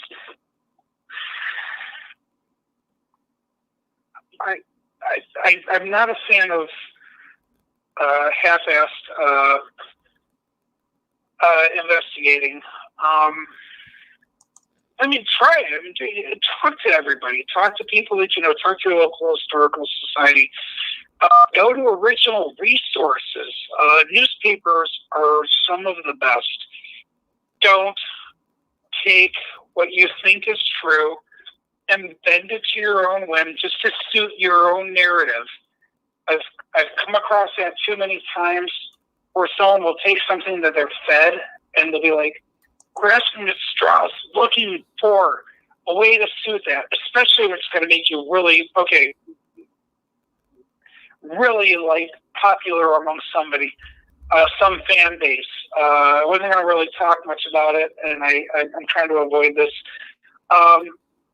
Obviously, Franklin Castle was on TV recently. Okay, you know that. You reached out to me after that. Yeah. Only so many things I could say about it. Chuck, like, sorry. Oh my God, I had a friend reach out to me and say, she's like, oh yeah, I'm watching it tonight. And I'm like, why? And she's like, well, because I want to see you. And I want to see the castle. Wow, the interior looks nice. And the backyard looks nice. I'm like, yeah, they're filming in the areas that are like kind of run down and not painted. You should see it today. And the backyard's, yeah, nice. I'm like, yeah, the rest of the episode is horse shit. She's like, yeah, I'm seeing that. No, I'm like, I'm not possessed by the devil. And she's like, yeah, I know that too. And what about the curse? Like, well, I told that to the people that called me all weekend. And like, oh, we have a doctor or we have a priest you should talk to. I'm like, I have a pastor. Yes, I have a priest. He's in Torquay. It seemed like he Father really wanted John Missler. Don't worry, he knows I'm not possessed. It seemed like he really wanted the place to be cursed. They did. They really did. He wanted to be cursed. Really, he wanted you to say it was cursed. Without saying what show it is. Well, so it's been on a couple of shows. So without saying which one, yeah, he talked about curses, and it was it pissed me off because I'm like, well, okay, he's the first person to ever use the word curse in relation to the house, and I had to explain it's not true. There's no curse, because he was originally implying that the house is cursed and that everybody that ever buys the house will ultimately sell it within a few short years because the house is cursed. And the owners were hoping that we could talk a little bit about what's going on right now. They purchased the house in 2011. This is something that really needs to be addressed. It was facing the wrecking ball when they purchased it. Like the city really, it was a wonderful house. They thought, yeah, it could be saved probably, but I mean, really, honestly, it was facing the wrecking ball, and it was going to be gutted or torn down or knocked down, or people were just going to salvage architectural like pieces of it. It was going to become a garden. Is what it was going to be. But they bought the house, and the LLC, I'll call it that because it is owned by an LLC, but it's one person behind it, and she's a remarkable woman, one of my favorite people ever. Porter stole into this place and really saved it from all that, and is still continuing to do a lot of wonderful things with this house. They came in and they said, well, you know, we know that she wants to do this and that. And they're like, well, it's not going to last, obviously. And I'm like, what do you mean? They're like, well, the house is cursed. I said, no, it's not cursed. What? And they're like, well, no, because nobody that owns it for more than a few years. And I had to remind them that there was a company that owned the house for 45 years. The original owners built it in 1881 and owned it for 17 years when they sold it. And the next owner owned it for about 20 years. So I'm like, no, why would you say that? And they're like, oh, well, the family that built the house is cursed. And I'm like, no, that's not true either. And they're like, well, didn't everyone die? And I'm like, well, they lived over 100 years ago. I imagine most of them died by now, or the ones that built it are dead. I'm like, no. Like, didn't they all die within a short period of time? I said, yeah, there were a few of them that did. It was a run of bad luck. Like, oh, but didn't one of them jump off a bridge? That's my friend Carl's father. Carl, he's since passed. He died a few years ago. He died just short of his 90th birthday. Carl was a wonderful man. When he was 2, his father died quite abruptly. Suicide or not, he jumped or fell from the Clark Pershing Bridge. It's a terrible thing that happened. We don't sensationalize or glorify suicides. It's not something you see on the media. Like the news doesn't sit there and report on suicides. Okay, like watch your local news. Fox 8 doesn't do it. Channel 5. Nobody reports on unless it's like a murder suicide or someone who's high profile. They don't really report on it. It's not something that you report on. Yet this guy seems infatuated with reporting on Carl's dad's suicide in 1929, which may have been, according to a friend of his, which all that got cut out of the interview, may have been actually an accident. It was ruled a suicide.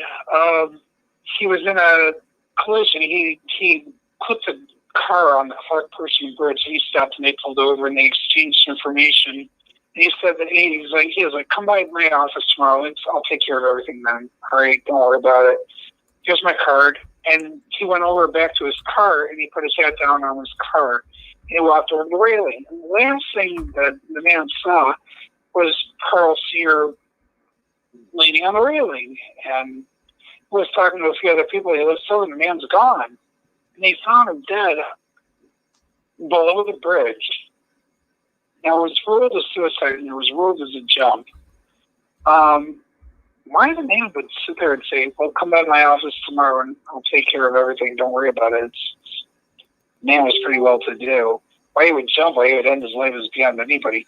A few days later, and this is what got cut out of the interview, and it made it look like I was trying to defend his actions, is that an article appeared a few days later in the paper where his business partner, Bruno Ewell, came forward and said that he was not depressed. I don't think that it was a suicide. I don't believe that he actually jumped. I believe he was probably disoriented from the accident. He was probably leaning on the railing and trying to collect his thoughts, and he probably fell over the side. It was a very low railing. He probably fell to his death. In the interview that I gave for that TV show, the preamble where I say that it was Bruno Ewell and in a newspaper article, and it was his business partner saying it, that all got cut out. So now all of a sudden I'm very defensive, and apparently something in this house is using me to write its story. I can't tell you how many emails and messages and phone calls I got from people asking if I'm actually possessed by something in the house, and if I need to see a priest or something because of that show. Real quick, Kathy Centauri, Yeah. she wants to know if the house is connected with any of the tunnels in the area. Tunnels? Any of the tunnels? Yes, tunnels. Tunnels. Okay, that's interesting. That's a great. Who asked me that? It's Kathy Centauri. Kathy. Oh, okay. Oh, okay. Yeah, there is a tunnel on the property. That's a great question, Kathy. Thank you for asking that. That's because I keep forgetting we're on Facebook, right? That came from Facebook. Where somewhere we're getting messages. Yeah, that came from Facebook. Okay, We're on Facebook. There is a tunnel on the property. It's not in the house, and it never really was.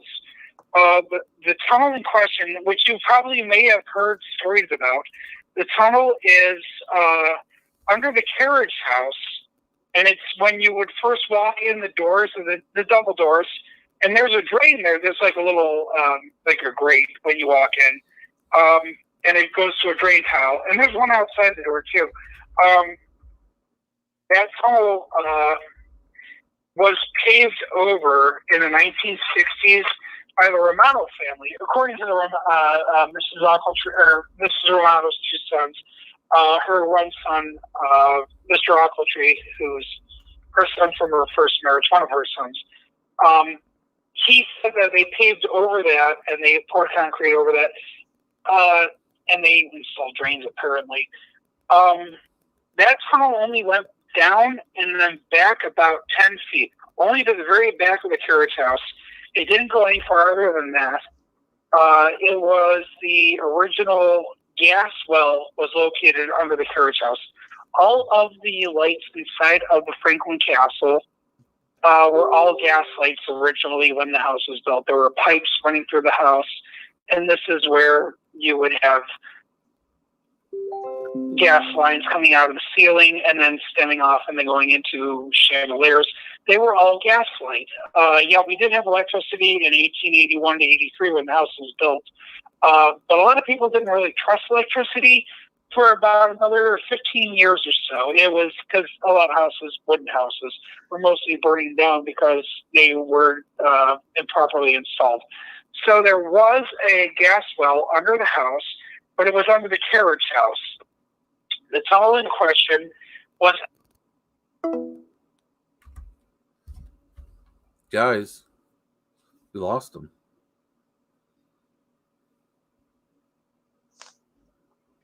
I'll call him back. It's ringing. We're going to end up wrapping this up pretty soon here. His phone may have died. We've been doing this for almost 3 hours.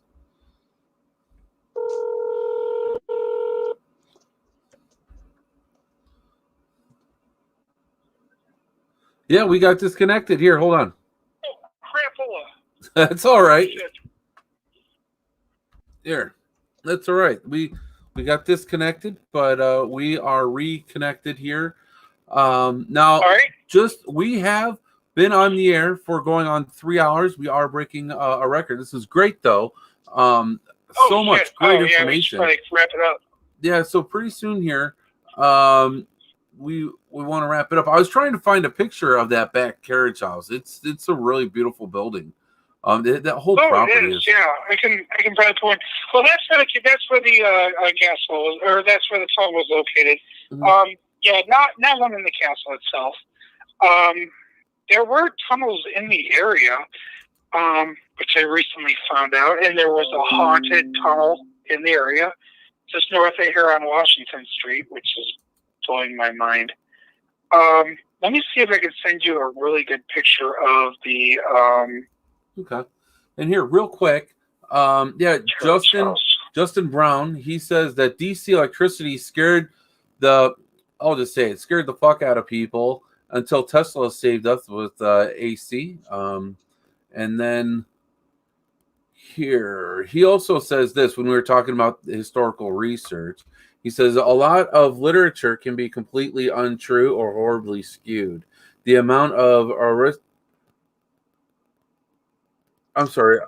atrocities done to the history of the Conjuring House by people who have written books about this history really is sad. A lot of historians will even cherry pick or flat out embellish on history.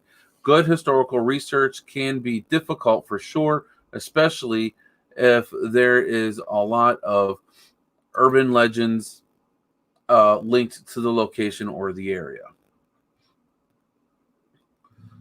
Yeah. So,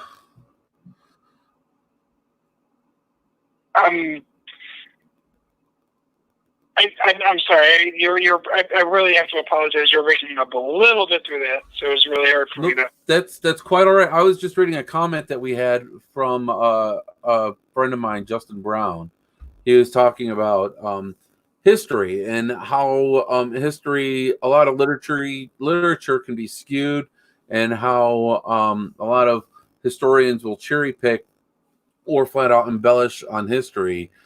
Basically, they want to tell a story, and they want. No, he's absolutely right. Absolutely. He's 100% right. I hate this, and I hate how so many people go through the history of a place, and they will sit there and they will sensationalize and glorify on one event or one part of it, or not present the entire story. I mean, there are some parts where I wish I could have presented the entire story. Yeah, I just sent you a picture. The lower part is the carriage house, and that's from 1943, I believe. So that's the image I just sent you. That's the carriage house in the back of the house. What it looked like in 43. It looks a lot better now. No, he's absolutely right. I hate how people will find what they can where they want to out of a story and not present the entire thing.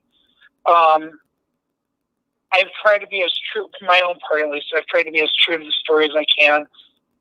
Sometimes I get a little bit cut off by my publisher. They're like, well, that's not relevant. That's not relevant. And that's not relevant. And I'm like, well, it kind of really is if you want to tell the whole story. And they get pissed off at me and they're like, well, please sum up. I hate that. I hate that term, sum up. So, that's the picture, guys, of the carriage house. Yeah. But yeah, he's absolutely right. Because I absolutely hate when people will go through and they'll find this little tidbit or that little tidbit. Say, well, all right, let me see what I can make out of this or that or this, and just make a story out of it.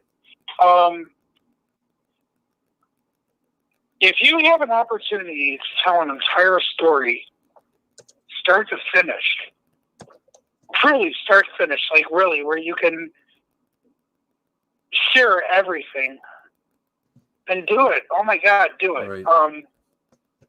People will appreciate the truth a lot more than they will appreciate you making something up or. Well, I don't know. Yes, Zach Baggins. I don't know. Maybe people like that more. I don't know. Maybe people really like your made-up stories. I don't. Most people I know don't. I've known several historians, who have found that TV shows definitely embellish history, and especially now it seems that they are really they want it to be scary. Fear sells. They want it to be demons and evil. So it's I think that's what it is. Fear is what sells. Fear is what gets the views on the TV shows. So, have you ever seen a show called History Detectives? Yes. Okay, so it's on PBS. It's a pretty good show. I mean, it's serious, right? It's I don't think it's on the air anymore. Justin Brown sent me that photo. Go ahead. I mean, it's on Saturday night at 4:30 in the morning or something. It's a great show. Wouldn't it be cool if there were a paranormal television series like that presented the truth? Maybe there will be. I'm not going to try and give anything away, but I'm trying to make that happen. I mean, that would be wonderful if there were a show like that that looked at history and paranormal activity and merged the two and did it as a real show.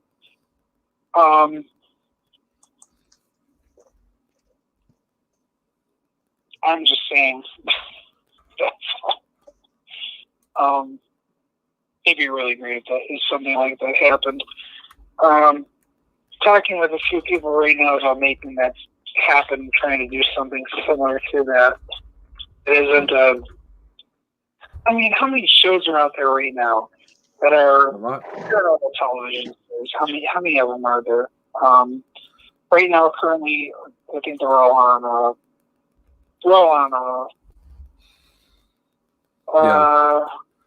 There's definitely a lot. There's two on Destination America right now, and there's a few on.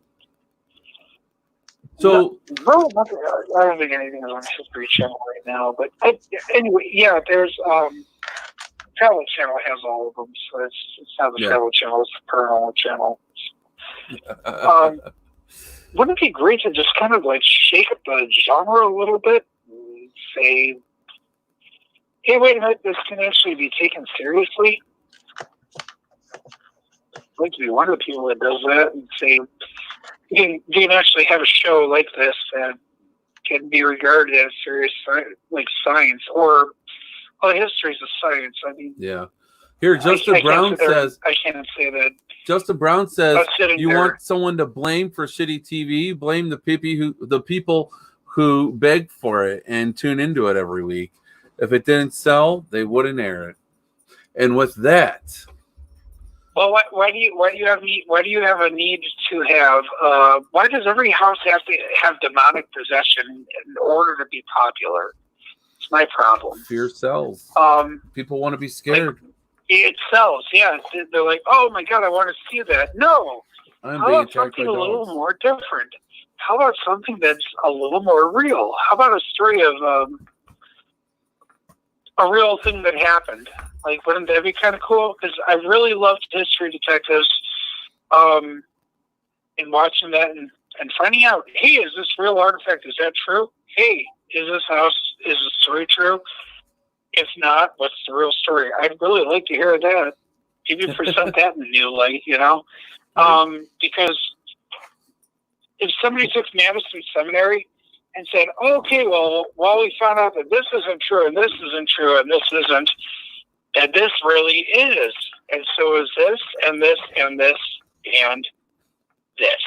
Wouldn't that be really cool?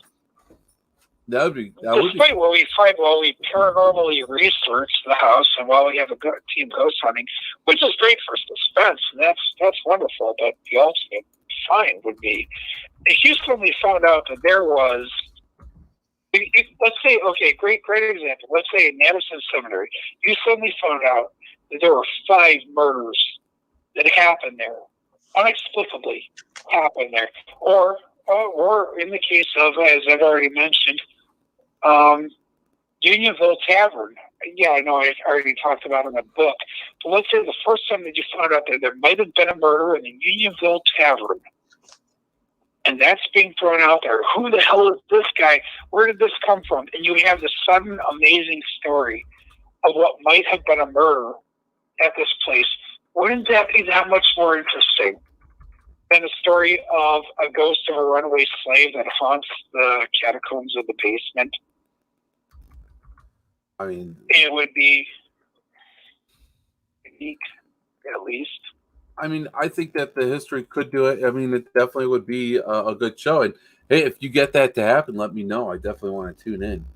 And yeah, I think we need more shows like that. More than what's out there. Don't glorify upon what you want to suit as your narrative because you want to create a story of a curse, and you want to suit this and bend the story to your will, and make the person who lives in the house, 1, look like an idiot, and 2, insinuate that they're possessed by dark forces in the house that want to use that person to tell their story. Okay, well, let me just do this. Since we're talking about so much dark stuff, let's take a moment to take a break and let's talk about some positive stuff. I know in the beginning of the show, Sean, you had mentioned you wanted to do some positive, and I just feel like the spirit is really pushing me to let's put some positive and kind of bring that to what we need to do with the show. Is that okay, Sean? Yeah, you know what? Yeah, let's go ahead and do that. Absolutely right. Yeah. So let's go ahead, and I wanted at the beginning of the show, I had mentioned that that I wanted to do kind of like a little healing thing here. But first, before we do that, okay, really quickly, okay, I need to give you an opportunity to let people know where they can find your books. Is there a link or a website, just really quickly, so we can go ahead and get this done? You can find my books in dumpsters, garage sales, secondhand stores, most garage sales. So you'll find them there. The bin over at the Goodwill, yeah, they tend to give them away real quickly. Jokingly. Thank you for that. Yeah, you can find my books in every store or Amazon or my website, which is just simply my name, WilliamGKrejci.com. Go there to publish first, and you'll find a link to how to find my books. It's going to take you to Amazon. Okay. You just Google my name, and that'll work too. Awesome. So there it is. Find them on Amazon. There it is. Yes, absolutely. I do have a new book coming out in about a year. Lost Put-in Bay. There are no good. Well, there's one ghost story.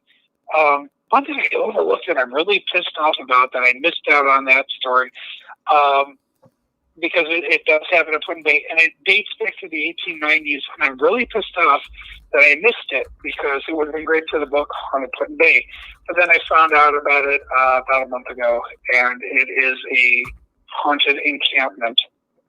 Where there used to be a house, and it's the only historic haunt at Put-in Bay. Positive energy to our community. Yeah, so let's get moving forward with that, because this witch has got. I got it right now. For sure. So, guys, his website is going along the ticker on the bottom of the screen there, and you can find on Amazon and everything. So, let's go ahead and kind of do this real quick. William. Bill, thank you so much for coming on. It's been so interesting. It's been a lot of fun. So thank you. Guys, thanks for having me on. I hope to be on again soon. I really do. No problem. Thank you so much. I appreciate this so much. Definitely. It's our pleasure. Anything we can do to help. I mean, it's important to get the real history out there. And I know it's a lot of work to promote your books and everything. And with everything that's going on now in the world, we can all use the help. All the help we can get. Yeah, well, you're right. You're absolutely right. We can't. Hey guys, we're in this together. We're gonna get through this. Most of us are gonna get through this. Yeah. I pray to God I'm one of them. I've got health issues, so I'm like, oh shit. Hey, that's what happens when you smoke for 28 years. Oh, that's terrific. Definitely. No, we'll get through this. We will. We'll come out stronger in the end. Y'all, my thoughts and prayers are with everybody right now, and we'll make it happen. And I really look forward to seeing, God willing, everything. I just found out within the last year, just as I was getting ready to come on the show, that my cousin Alan in Texas, that he's been fighting COVID-19. He tested positive, and he was in bad shape, and now he's gotten over the hump, and he's recovering. And it's like, gee, I didn't even know. And he told me about it. He put out a general thing just right before I got on with you guys. We're going to know people that are going to have this, and we're going to know people. Unfortunately, we're going to know people that will die from this. Yeah. Yeah. And we do extend our prayers to I him, told everybody but we need to go ahead and focus on pulling this together to do the meditation. because we don't want to pass it on, man. Yeah. Yeah. Really, none of us do. But yeah, you're right. This will need some positive vibes right now, and Definitely. let's send those out, man. Definitely. Hey, thank you so much. So Thank you. So Zarina's going to go ahead and take over, and she's going to lead us in this and help us send out positive energy to each other and out into the interweb world. I'll see how much energy I have to pump up the jam.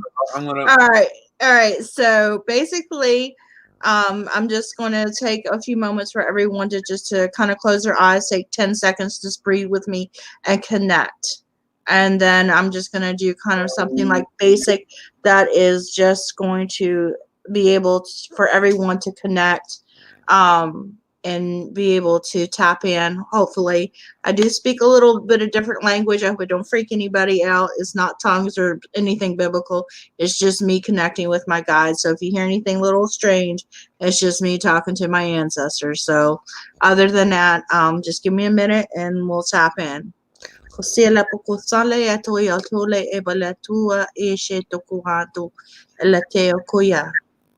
I want to speak to the guides, the angels, the ancestors, known and unknown, of all of us that are struggling through this time period of uncertainty and doubt and fear. I ask that all of our relatives, our friends, our family, all those that are affected by this plague, this fear that has come upon our planet, that we will all band together as a community to help heal each other, to step forth and to be the medicine, because that's what it is all about, is to be the medicine. There's so much greed, there's so much fear, there's so much just uncertainty that is gripping everyone in their homes. We're out of our routines, we're out of the things that are just normal to us. But as we can't go out, we can always go within.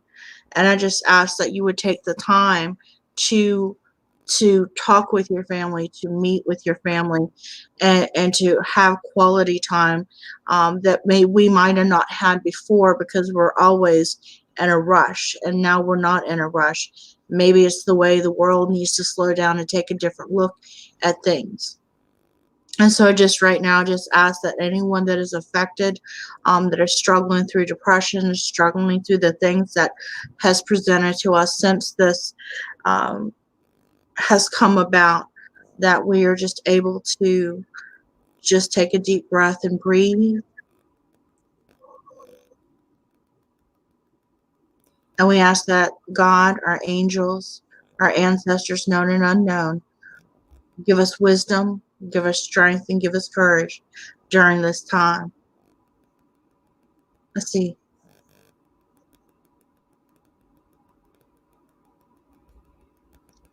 Let's send out healing.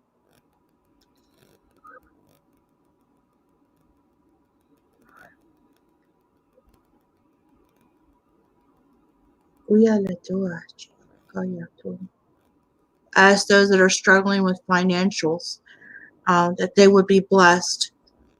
There would be income coming in, resolve, and all obstacles be dissolved. And I replace peace with fear. Fear with peace. With hate, I replace it with love. That we will all move forward and let go of what no longer serves us.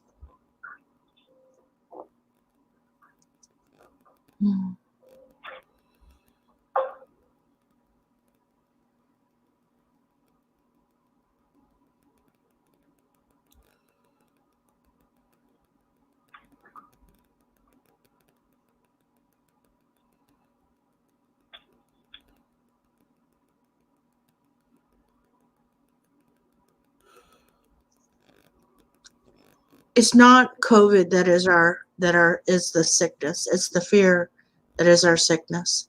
And that's what will take over society more so than whatever this virus is.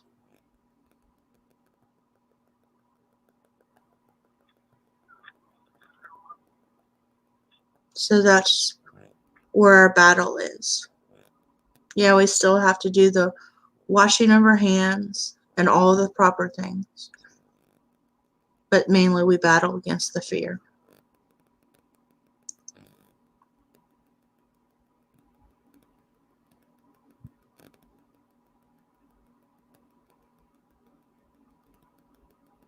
I do speak love and healing into those lives. And I know there's a couple people that I feel are just so overwhelmed by the uncertainty of things that the anxiety has just built up catastrophic levels of anxiety in their life. And it's making you sick. And we just have to learn to set in mind that no matter what comes at us, that we can be stronger and we can be better and we can face those things together.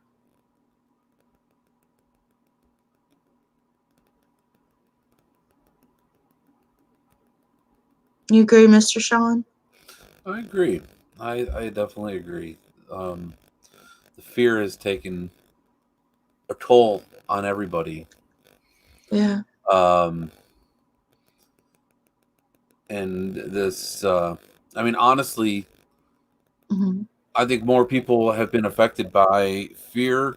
They've been affected by shutdowns. They've been affected by it more than the sickness. So I definitely agree. I think that our entire, I feel like the energy has shifted in our, I don't want to say in the planet, but I want to say within our society. It is. I don't think we'll ever return back to the same, but with that, we are creating a new emergence of people. The healers are returning to this earth. I'm one of them. And we are going to be the medicine for when this society shifts. We're going to help change and mold into a new society. If that makes any sense. Makes a lot of sense. Makes sense to me too. Thank you. You're very welcome. So all I can just say is just, And Justin Brown wants to say that your slip up replacing peace with fear. Yeah. And it made him laugh. Well, all I have to say is that when instead of tapping out, tap in and just remember to be the medicine. Yeah, Justin says that he had some friends and acquaintances pass away from COVID-19. I couldn't imagine. Yeah, so it's very uncertain times, and they say the worst is coming these next 2 weeks, at least for a while. Yeah. So guys, let's try and keep it positive. This negativity and everything that's going on has affected me. And I know every family's struggling. Kids are in the house. Everyone's got cabin fever. Yeah. So, Justin, you and your family are my thoughts and prayers. Bill, you said that you've been affected as well, and you've known people affected. And you guys are all my thoughts and prayers. And I really do hope that this. I hope that what they're saying is wrong. So, but hopefully people can keep on sending out this positive energy. I remember when I had this major back surgery years ago, and it was supposed to be like a lot worse than it was. But so many people, they sent out prayer, they sent out Reiki, they sent out healing for me. When it came time to do the surgery, they didn't have to do it. It wasn't as bad. I mean, it was still bad. It wasn't as bad. Yeah. So They thought that they were gonna have to go in and cut ribs. They didn't have to cut any ribs. The mass that they removed was a lot softer than what they thought it was going to be, and so it wasn't as bad. I mean, it still sucks to this day, but it could have been so much worse. I believe in the power of healing. I believe in the power of prayer. No matter how you do it, I believe it's effective. So I really feel like what we did tonight was good. And Zarina, thank you so much for that. You're welcome. I'm sorry for my little mess up there, but you know. No, we all need that. Thank you so much. You're welcome. You're welcome, you guys. They send out good vibes, and that's what we really, really need. I'm a storyteller, but I'm also a songwriter. And I got a really good man, a really good friend. His name is Drew LaPlante, and he's in Costa Rica right now, and he's my friend on the island. And he sends out, with his music, he sends out good vibes, and everybody leaves his show really happy. We don't know what it is about him, but he just sends out good vibes to everybody. And it heals. Good thoughts, good vibes, good love. Thank you. Thank you so much for doing that, because no, it helps in every way. Yeah. And really just in our own everyday lives, just everyone we come in contact with, just I know we can't hug them, and I know we can't, get close, but we can say thank you, and we can say we appreciate you, and thank you for being a part of our lives. It helps. It all helps. It really does. Thank you for that. Thank you so much. You're welcome. Because we need more of that. We really do. We do. We need more words. Words of hope, words of love, words of positivity, and songs of all of those. Thank you so much. Thank you. You're welcome. Thanks for letting me stand alone with you. No problem. I definitely want everyone to be a part of this. Thank you so much. Oh, God. You guys, we'll all get through this. We'll be okay. We'll all make it out. One way or another, we'll make it out. Yeah. So yeah, we will. Thank you so much, Bill, for coming on. Guys, go and check out his books. His books are well written, and he is a great storyteller, as we can tell from tonight. So guys, thank you for tuning in. Everyone who tuned in for the entire show, for everyone that came and dropped in and everything. Thank you, everybody. Again, I have to say this at the end of every show. If anybody has anything that they want to promote, a book, an event, a video, it doesn't matter. Let me know. We want to have you on our show. We want to help you promote. We want to have fun doing it. And it doesn't do anything but cost a little bit of your time. Tonight, it costed us about 3.5 hours. But it was fun, and it was very informative. And definitely appreciate everyone who sticks around and listens to us go off, because there's so many different things for us to talk about and so many different avenues. And that's why our shows go on so long, because it's like we don't want to stop. We love doing it. So it's all that. Thank you, everybody, for tuning in. Zarina, thank you so much for doing that lovely prayer for everybody. And I hope that I was trying to send out positive energy vibes out through my screen here. You were rocking that 528, bro. You know what the 528 is, right? No, what's that? 528 is the frequency of love and healing. Nice. Yeah. Awesome. Well, awesome. On that, we're going to end it. Thank you again, Zarina. Thank you, Bill, for coming on. You are welcome on anytime. It was a lot of fun. Thank you. And with that, good night, everybody. Make sure to tune in tomorrow to RU Media for more great shows. All right. Bye, everybody.